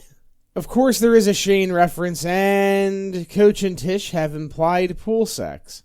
Fighting Families. This episode feels like an ode to classic Nick game shows of the time, like Guts, Slime Time, etc. And I'm glad they didn't pick Oscar. Fuck him. Veterans Day. Man, if you thought it was crazy to show the fall of Saigon on a Nicktoon, this one shows Adolf Hitler on screen and says his name, plus he gets a wedgie. Instead of a swastika, the armbands have frowny faces. That's awesome. I love that the hard-ass Colonel teacher trained Gerald's dad in Nam. I love that Gerald's dad is reframed as a hero in his eyes just by running into the man whose life he saved. This really is the true meaning of Veterans Day. Helga on the Couch is my favorite episode of Hey Arnold. Not just because it's a perfect episode, but because this episode took the entire show to build up, and it is an unbelievable payoff. It would not feel the same if it took place earlier on the show. It comes at a perfect moment. It is revealed that Helga loves Arnold because he was the first person to ever show her kindness. This elevates everything.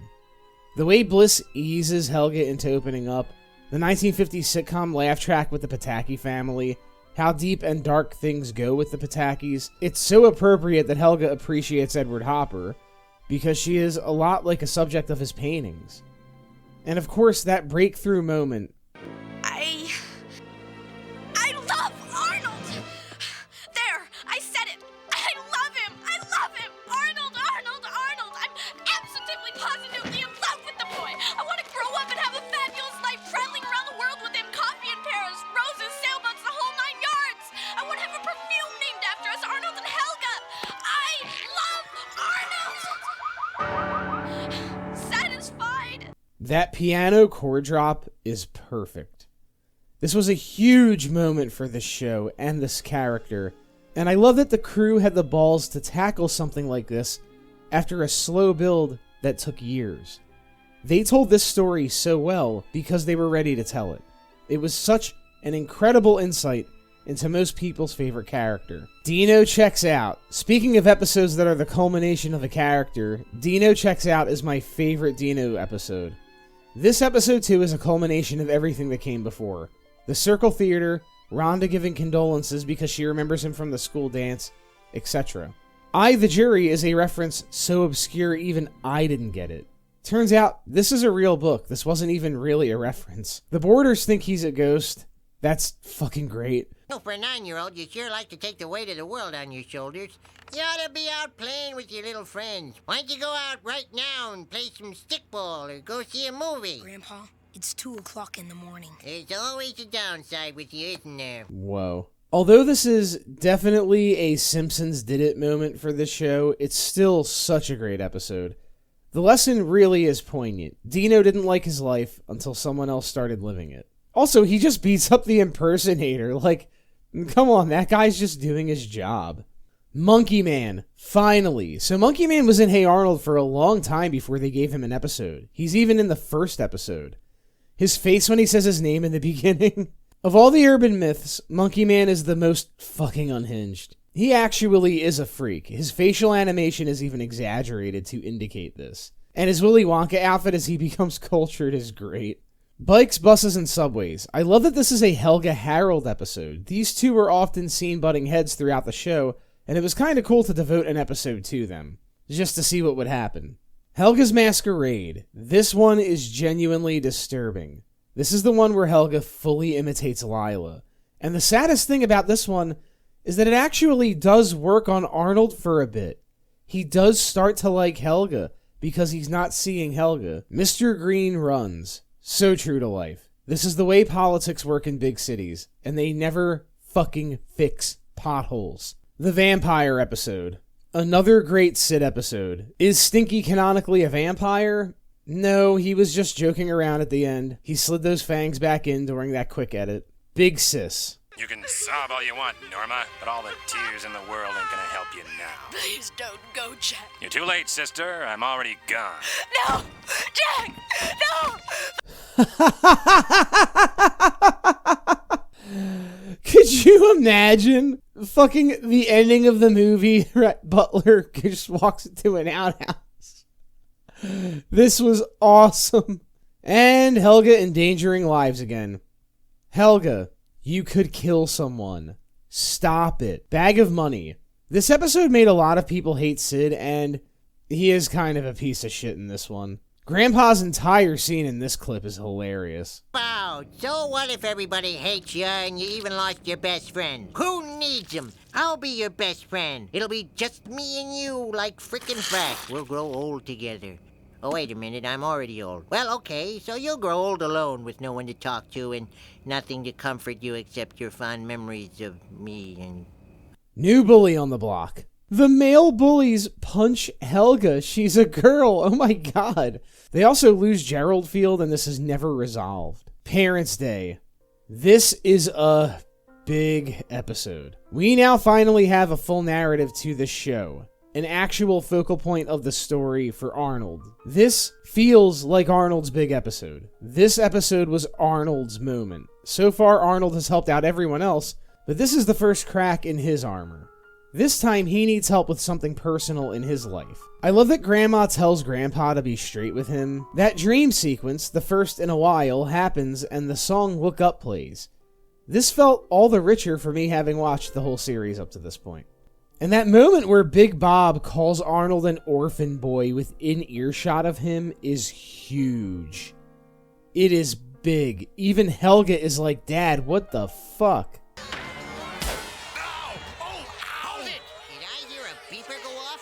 Grandpa with the sick fucking burn. The ending, the plane, the music, top tier. Now Arnold has something to work towards. Now we are invested in his story. Sid and Germs, a genuinely disturbing look into phobia and neuroticism, and a genuinely disturbing look into Sid's head. Suspension, a great Harold episode, and perhaps the best one where he's left to his own devices. I love that he becomes Wile E. Coyote trying to get back into school. And it says here in Article 39, Section 4, when a student gets suspended, he can appeal it if there are outside circumcisions. Stances. What? Again? Ernie in Love. This may be the only Ernie-centric episode in the show. I mean, there are others where he's a big character, but this is the only one that I think is just about him. Ernie acts like Helga in this episode, hiding in trash cans, having a shrine to his secret crush, and I love that he's self-aware enough to be insecure. Summer Love, another classic. I love summer vacation episodes, and I love that this one consists of overlapping vignettes, which the best summer vacation episodes have. I had such fun there as a young boy, romping around the dunes, eating snails and seaweed, making a skirt out of shells, and dancing for our men in uniform. What? I love that Susie and Miriam hit it off. That makes sense. Yeah, well, I figured it was the right thing to do. I mean, she was taking advantage of you. And I couldn't just... well... Damn, Arnold fucking knows. Stuck in a Tree is just a great, funny episode and one of those what if we pitted these characters against each other ones. Rhonda Goes Broke. Another great character building episode for Rhonda. This one truly hits the core of Rhonda. When Arnold says, "Listen to yourself. Pathetic. I mean, just because you're not rich anymore doesn't mean you're a different person. You were Rhonda when you had money, and you could still be the same Rhonda now that you don't. Unless being rich is all you're about." That's one of the greatest things he could have said to help this person. And Rhonda picks herself up and dusts herself off, which is awesome. This is something about Rhonda's character I admire and what makes her really stand out to me. And then this episode totally ruins this by just making her parents rich again. What the fuck? You could have maybe just had one of their stocks rebound and bounce them up into middle class. You didn't have to literally have her dad say, "We're rich again." My father's thinking of buying your house and turning it into low-income condominium unit. Yes! Arnold visits Arnie. This episode is disturbing. It's not like the creepy urban legend episodes or the ones where ghosts turn out to be real. There's something wrong about this one. Having these characters we've grown to know have doppelgangers, you guys know I don't like those things. Twisting the previous Arnie episode's love rectangle around and having these characters like the wrong people. Something about that bothered me as a kid and still does now, which is great because that's what they were going for. Also, did he just never wind up going to Arnie's house? April Fool's Day. Helga's blind face. Fishing trip. This is the episode where Harold eats worms. Ew. Let it be known, the only celebrity voice on Hey Arnold that ever played himself was Davy Jones from the Monkees, which is played to great comedic effect when Sid introduces him. If this were the kind of cartoon that had a lot of cameos, this wouldn't have the same effect that it did. Married, a fucking classic, so well made, flipping between both dream scenarios, with Helga's dream of course being one of the funniest things on the entire show. I love that Arnold becomes Arnold Pataki in his dream. I love that even in Arnold's nightmare, Bob still calls Helga Olga. Plus this comment. It's Helga, Dad. You know, if you wore the name tag I got you, you wouldn't keep having this problem. And in Helga's dream, Phoebe is still her assistant. Arnold dreams about Helga almost admitting she loves him, and deep down I think he knows at this point. Curly's Girl. This episode is known for being pretty fucked up.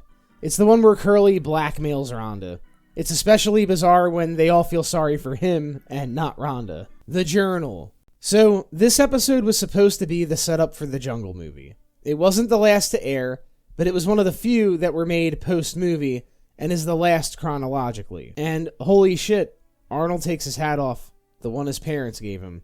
He's ready to give up on his parents in this one, a rare moment of him losing hope. But then he finds the journal and everything changes. Arnold's birth is kind of incredible. This is like a really well-made scene in this show. How did he sneak out of the carriage right in front of them? We'll never let you out of our sight again. This week on Sentences That Didn't Age Well. Timberly loves Arnold, the definitive end of the Lila saga. I like that Arnold's crushes on both Ruth and Lila have definitive endings. Eugene, one of my personal favorites. I love Jim Lang, and he kills it in this episode. And I love that this was a Eugene episode where it wasn't him just being a jinx and hurting himself. Ghost Bride. Curly, you rat! I can't believe you'd pull such a dirty trick. I can't believe how nice you look in that dress. What can you say? That was funny. Phoebe's Little Problem. It was even funnier because Harold said that off screen. And of course, in the end, he does pee his pants. I love this episode because the comedy is this being such a huge deal. Like, them making it an enormous deal makes it really fucking funny. And I love this exchange between Phoebe and Helga. Phoebe, you've got to snap out of this. I mean, criminy, it's not like it's the first time you ever farted. Heck, when you sleep over, you do it all the time. You rip them all night long. They stink to high heaven. It's all I can do to keep from passing out. Just get out. Grandpa's Packard is also one of the funniest episodes. Like, just look at the shit that happens in this episode. And now Grandpa's just sitting by himself in the garage, sighing and looking at old pictures of the Packard and kissing him. And of course, Jolly Ollie Man dressing in drag, the final punchline we got in the original run of this show. Towards the end of Hey Arnold's TV run, something kind of incredible happened. Nickelodeon gave Craig Bartlett the opportunity to make 2 full-length Hey Arnold movies. The team started development on these 2 movies. The first, intended to be released as a TV special, would be called Arnold Saves the Neighborhood. The second, intended to be released possibly theatrically, was simply referred to as The Jungle Movie. This was unprecedented. Hey Arnold was popular, but Nick was really giving the show a shot at something cartoons on TV did not get often. And then the Rugrats movies came out and fucked everything up. To this day, I am a Rugrats hater. I hate that the show was Nick's first golden child. I'm so glad SpongeBob took that crown from them. Rugrats isn't funny. It isn't cute. It's fucking stupid. It's a bad show. Klasky Supo blows. But people loved Rugrats and the 2 Rugrats movies, and before SpongeBob got big, Hey Arnold was the second most popular Nicktoon of its era, next to Rugrats. Because the Rugrats movies were such big hits, Nick wanted to put a rush on a Hey Arnold theatrical release. The problem was, the only one that was close to finished was Arnold Saves the Neighborhood, which had been finishing up release on TV. So the crew had to convert this made-for-TV special to theater quality. The result was pretty disastrous, in far more ways than just the movie itself. Hey Arnold the movie was released in theaters on June 28th, 2002. Hey Arnold the movie isn't that bad. It's not great, it has its moments. There are many, many episodes of the show that are better than this theatrical movie, though. The biggest problem I have with this film is that the animation is jarringly inconsistent.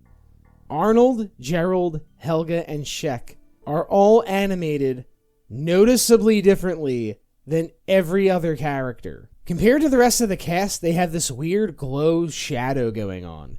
Everyone else just looks the same as they do on the show. I could not stop seeing this for the entire film.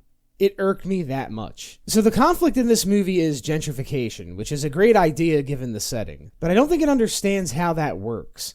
People in the neighborhood have to be willing to sell their homes and businesses in order for gentrification to happen. That's how it happens.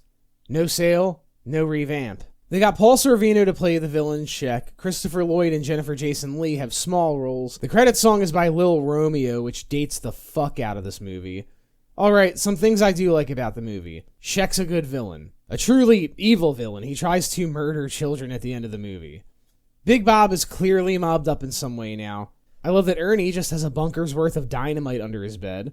Bob and Nick fighting was kinda graphic, which is cool. This felt like the Tony Ralphie fight in The Sopranos, but it predates that fight. The climax of the movie is actually exciting. There's some 3D used, but it's used pretty effectively. The bus scene, the dynamite, grandma, everything comes together and it's pretty cool. But there is one scene in this movie that everyone remembers. The one thing that every kid, including myself, anticipated when they went to see this in theaters.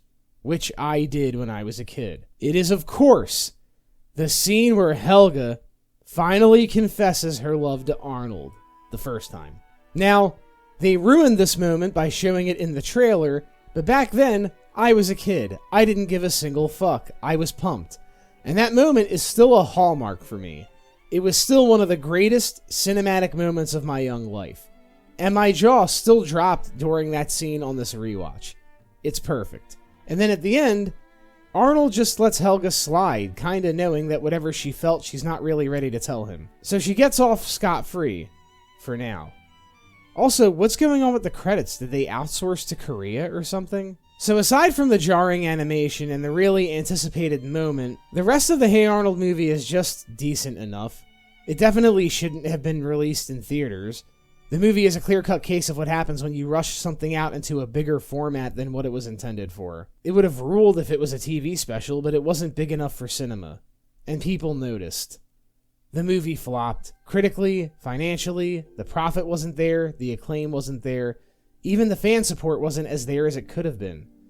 The worst part is that the movie didn't cost much to make, but Nick and Paramount spent a lot to advertise it, and in the end, it barely made more than they'd spent. But it was what this movie caused after its release that really ruined things. This movie caused the unthinkable. After rushing a film into theaters that was not supposed to be released in theaters, and then that film failing because it was rushed, Nickelodeon pulled the plug on The Jungle Movie, the film that was supposed to be the conclusion to Hey Arnold. Craig Bartlett was heartbroken. He left the show, he left Nick. In 2004, the last couple episodes of the show were released to little fanfare. This is the second show I've reviewed that was ended by its network because they egged the creator on to do something, and then the network said, no, not like this. The first was Moral Orel. You can find the link to that review in the description of this video. Craig created another feature-length movie intended to be a pilot for a new show on Cartoon Network called Party Wagon. He was brought on as a writer for Johnny Bravo. He also created a couple series for little kids on PBS, Dinosaur Train and Ready, Jet, Go. But it wasn't the same. But then, something interesting happened. Years after the show ended, word got out to the public that there was supposed to be another Hey Arnold movie. And certain details leaked. Arnold goes to the jungle to find his parents. Helga finally tells him everything, like for real this time. And a new fan community started to develop. All the kids who had grown up on Hey Arnold and always wondered what happened, turns out Arnold taught them things. Things like stay positive, believe in something, fight for what you believe is right. And those fans did exactly what Arnold would have done. They made themselves heard. It started almost as a whisper on the internet. Save the Jungle Movie. You'd see posts on message boards. Then the website started. And then the one I remember most, the Facebook page. Hey Arnold, save the Jungle Movie. Now it wasn't a whisper anymore. By 2011, when this page was created, it was a crowd of people shouting. Then people petitioned Nickelodeon. They wrote Nickelodeon, letters that never ended.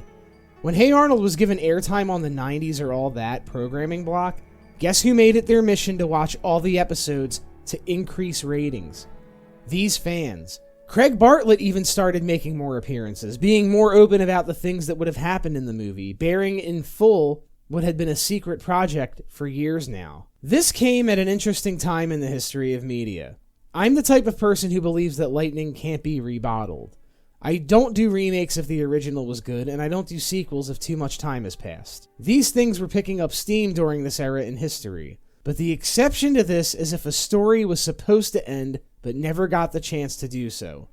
When that happens, I'm very pro the creator finishing the story they wanted to tell. It might not be perfect after so much time, but at least they got the chance that was denied them so long ago. I mention this because 2017 was a big year for two shows that had been contemporaries long ago in a distant land. That's right, there had been another show, a contemporary of Arnold's, which also ended before its time in 2004, and which also got to finish its story in 2017. One that also had an enormous fan community that pushed for its finale. That show was Samurai Jack, which finally got its long-awaited final season in May 2017. Yes, news had broken of Bartlett returning to Nick and of some sort of Hey Arnold revival at this point, but somehow Genndy Tartakovsky getting to finish Samurai Jack made this feel like it was really actually going to happen. Samurai Jack was a Cartoon Network show. Cartoon Network were rivals with Nick when both of these shows aired, and Nick did not take that lying down. Then, in October 2017, we got the trailer for The Jungle Movie. Okay, this is really happening now. On November 24th, 2017, 13 years after it was left hanging in the breeze, Hey Arnold finally ended. The Jungle Movie was released on TV. Here are my thoughts. It was so good. The animation consistent, and much better than the movie. The plot? Great, and it has a great twist. The movie starts with a dream sequence like the early episodes, but in this one, Arnold's parents are leaving him again. Then there is a humanitarian contest. The winning class wins a trip to San Lorenzo, which is where Arnold's parents went missing. Arnold wants to win this contest, so he builds a habitat for Monkey Man. This part rules because this feels like a montage from an episode of the show, like the first Gerald Field episode or something, but they fail.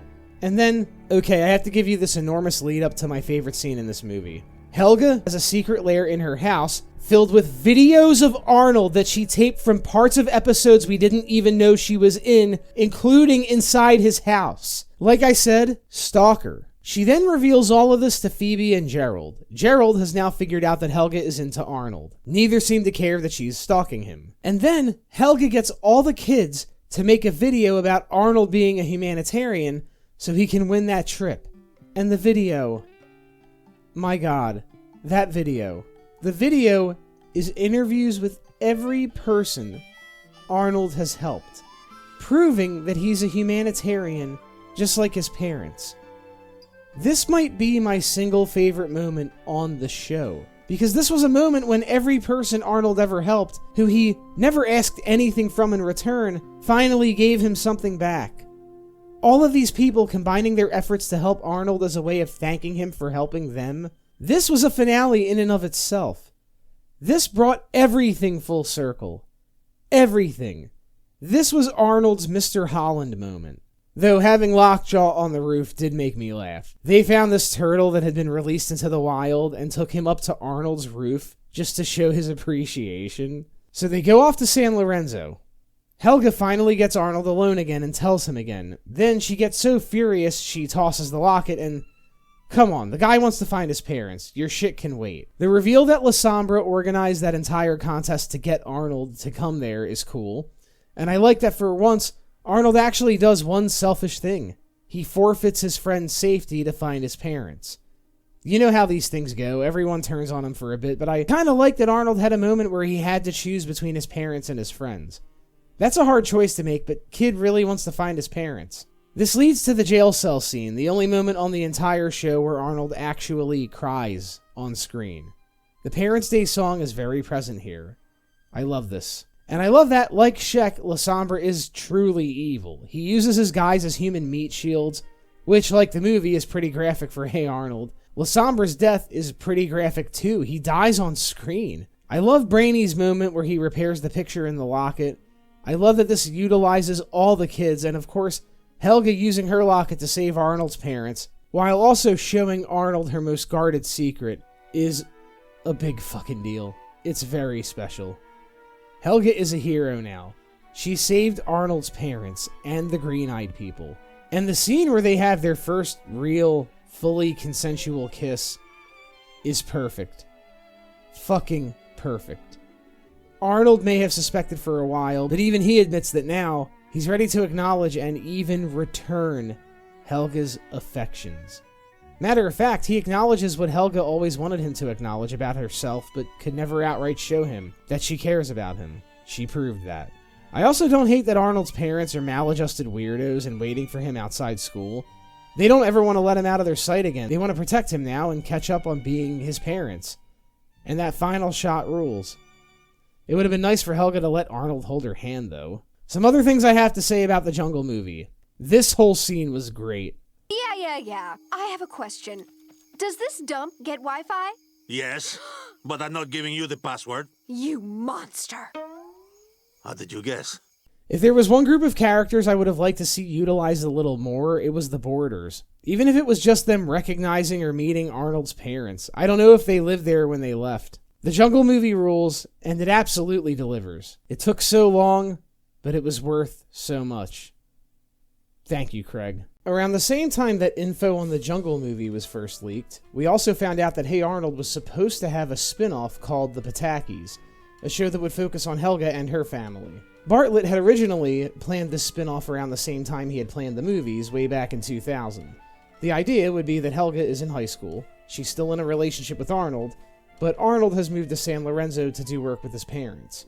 Every episode is narrated by Helga in a letter she is writing to Arnold, to update him on whatever is happening on that particular episode. Each episode would then end with her putting the letter in a drawer, never mailing it to him. Which, Jesus, that's really sad. Miriam would have been in recovery, and they were going to lean a little farther into Big Bob's supposed mob connections, as Nick Vermicelli would have become a more major character. Dr. Bliss would have also become a much more significant character. A big part of the show would have actually been Bob and Miriam replacing Olga with Helga as the golden child. Olga's overachievement in college has now made her a jack of all trades, master of none, who is constantly changing her career path. At the start of the Pataki, she wants to be an actor after giving up on being a child psychologist, and thank God for that, because Olga would be the worst child psychologist. She couldn't even keep her sister's bedwetting in confidence. Helga's talents, meanwhile, are now finally appreciated by her parents. Apparently, in the pilot, there is even a moment where Bob calls Olga Helga, which would have been crazy. Bartlett did pitch the spin-off to other networks, as he would have upped the maturity for a teenage audience, which isn't really Nick's target demographic. He did pitch it to MTV, but at the time, MTV already had Daria, which, to be fair, the Patakis did have a lot of similarity to. So as far as making the Patakis, there has been some fan support to greenlight it, but not nearly as much as there was for the Jungle movie, and the reason for that is because I think a lot of people know that we don't need the Patakis. And I don't really want the Patakis. Here's why. The Jungle movie was made to end a show that deserved an ending during its original run, but never got one. The endings of shows like these were made for the fans that had been left hanging way back then. These things were made to make things right for them and the show's creators. They were supposed to be made. It just took a long, long time for them to be made because things went wrong. The Jungle movie was a one-off special that was made for fans of Hey Arnold who had been waiting 13 years. 13 years for the show to get an ending that it had been screwed out of. You can't make an entire new show for this same group and expect it to be good or have appeal to anyone outside this group. Think about everything I've said about Hey Arnold, how it was unique when it came out. There is no way the Patakis could be that. There's no way it could be good now in the year 2025 or beyond. There was no way it could have been good in 2017 after the Jungle movie was made. It could have worked if Hey Arnold had proceeded as originally planned, ended properly in the 2000s, and then got greenlit immediately after. That's the only way a spin-off of a beloved show works. Because now, at this late date, the Patakis would only be nostalgia bait. Think about it. You know it's true. Look at all the spin-offs and sequels and remakes you see to shows that came out a long-ass time ago. Are they good? Come on. You know the answer. What, you want to watch Helga just make references to Hey Arnold? Is that what you want? Because that's all these shows do. So I'm glad the Patakis isn't being made in the current day. All it would do is ruin a good thing. The story of how fans of a kids show from the 90s saved the long-awaited conclusion to that show after it spent 13 years as a pipe dream is one of the greatest and most unsung stories in the history of animation. It is one of the most incredible examples of a creation coming full circle that there ever was. But the truth is that for Hey Arnold, it makes sense. I say this because Hey Arnold had one thing that made it different from its contemporaries, even the ones that were more popular than it. And it was this difference that stuck with kids who watched the show years after the fact. It was this difference that made those same kids fight for it when they grew up.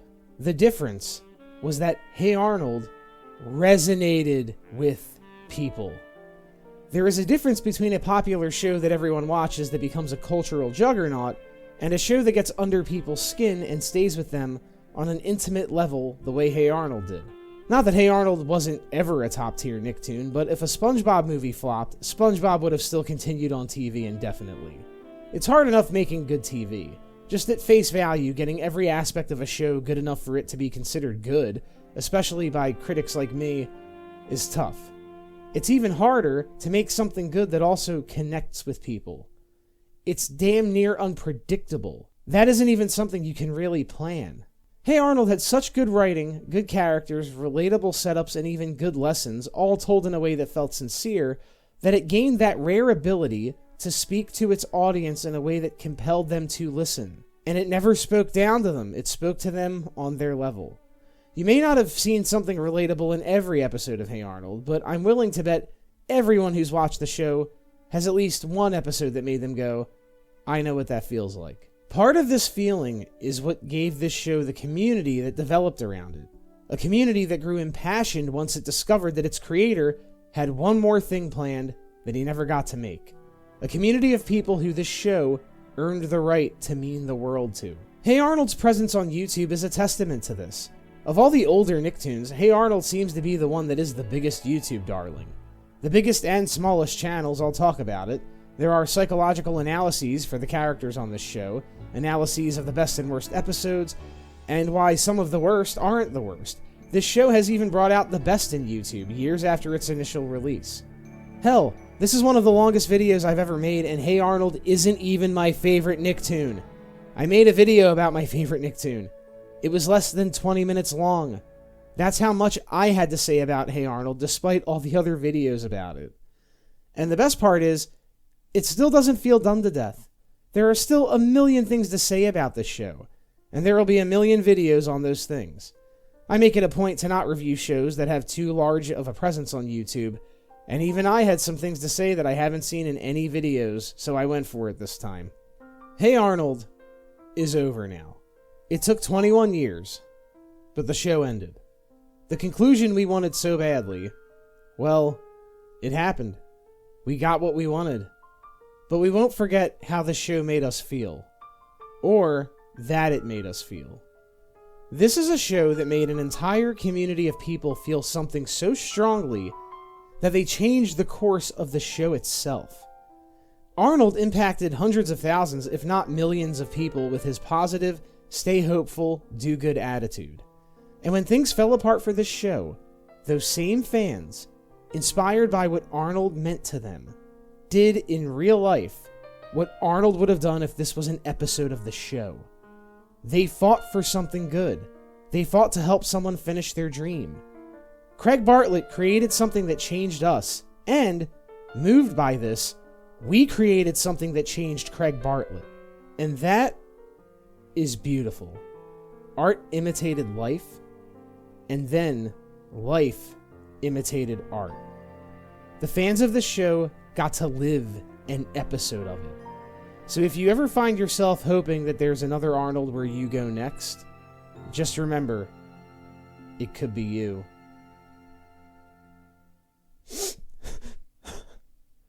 Joe? Are you crying? No, I'm not crying. You're crying. I'm crying too. Why? Because Hey Arnold's over? No, because I just spent hours of my life on this fucking video. So thanks for watching it. And be sure to like, subscribe, click that Patreon link, etc. But no, seriously folks, if you like this video, spread it around. Thank you so much for watching. I really appreciate it this time. A special thank you to all of the great YouTubers who have made other reviews on the show. You really helped me a lot in planning this one out and tackling it the way that I did. And as one more special thing,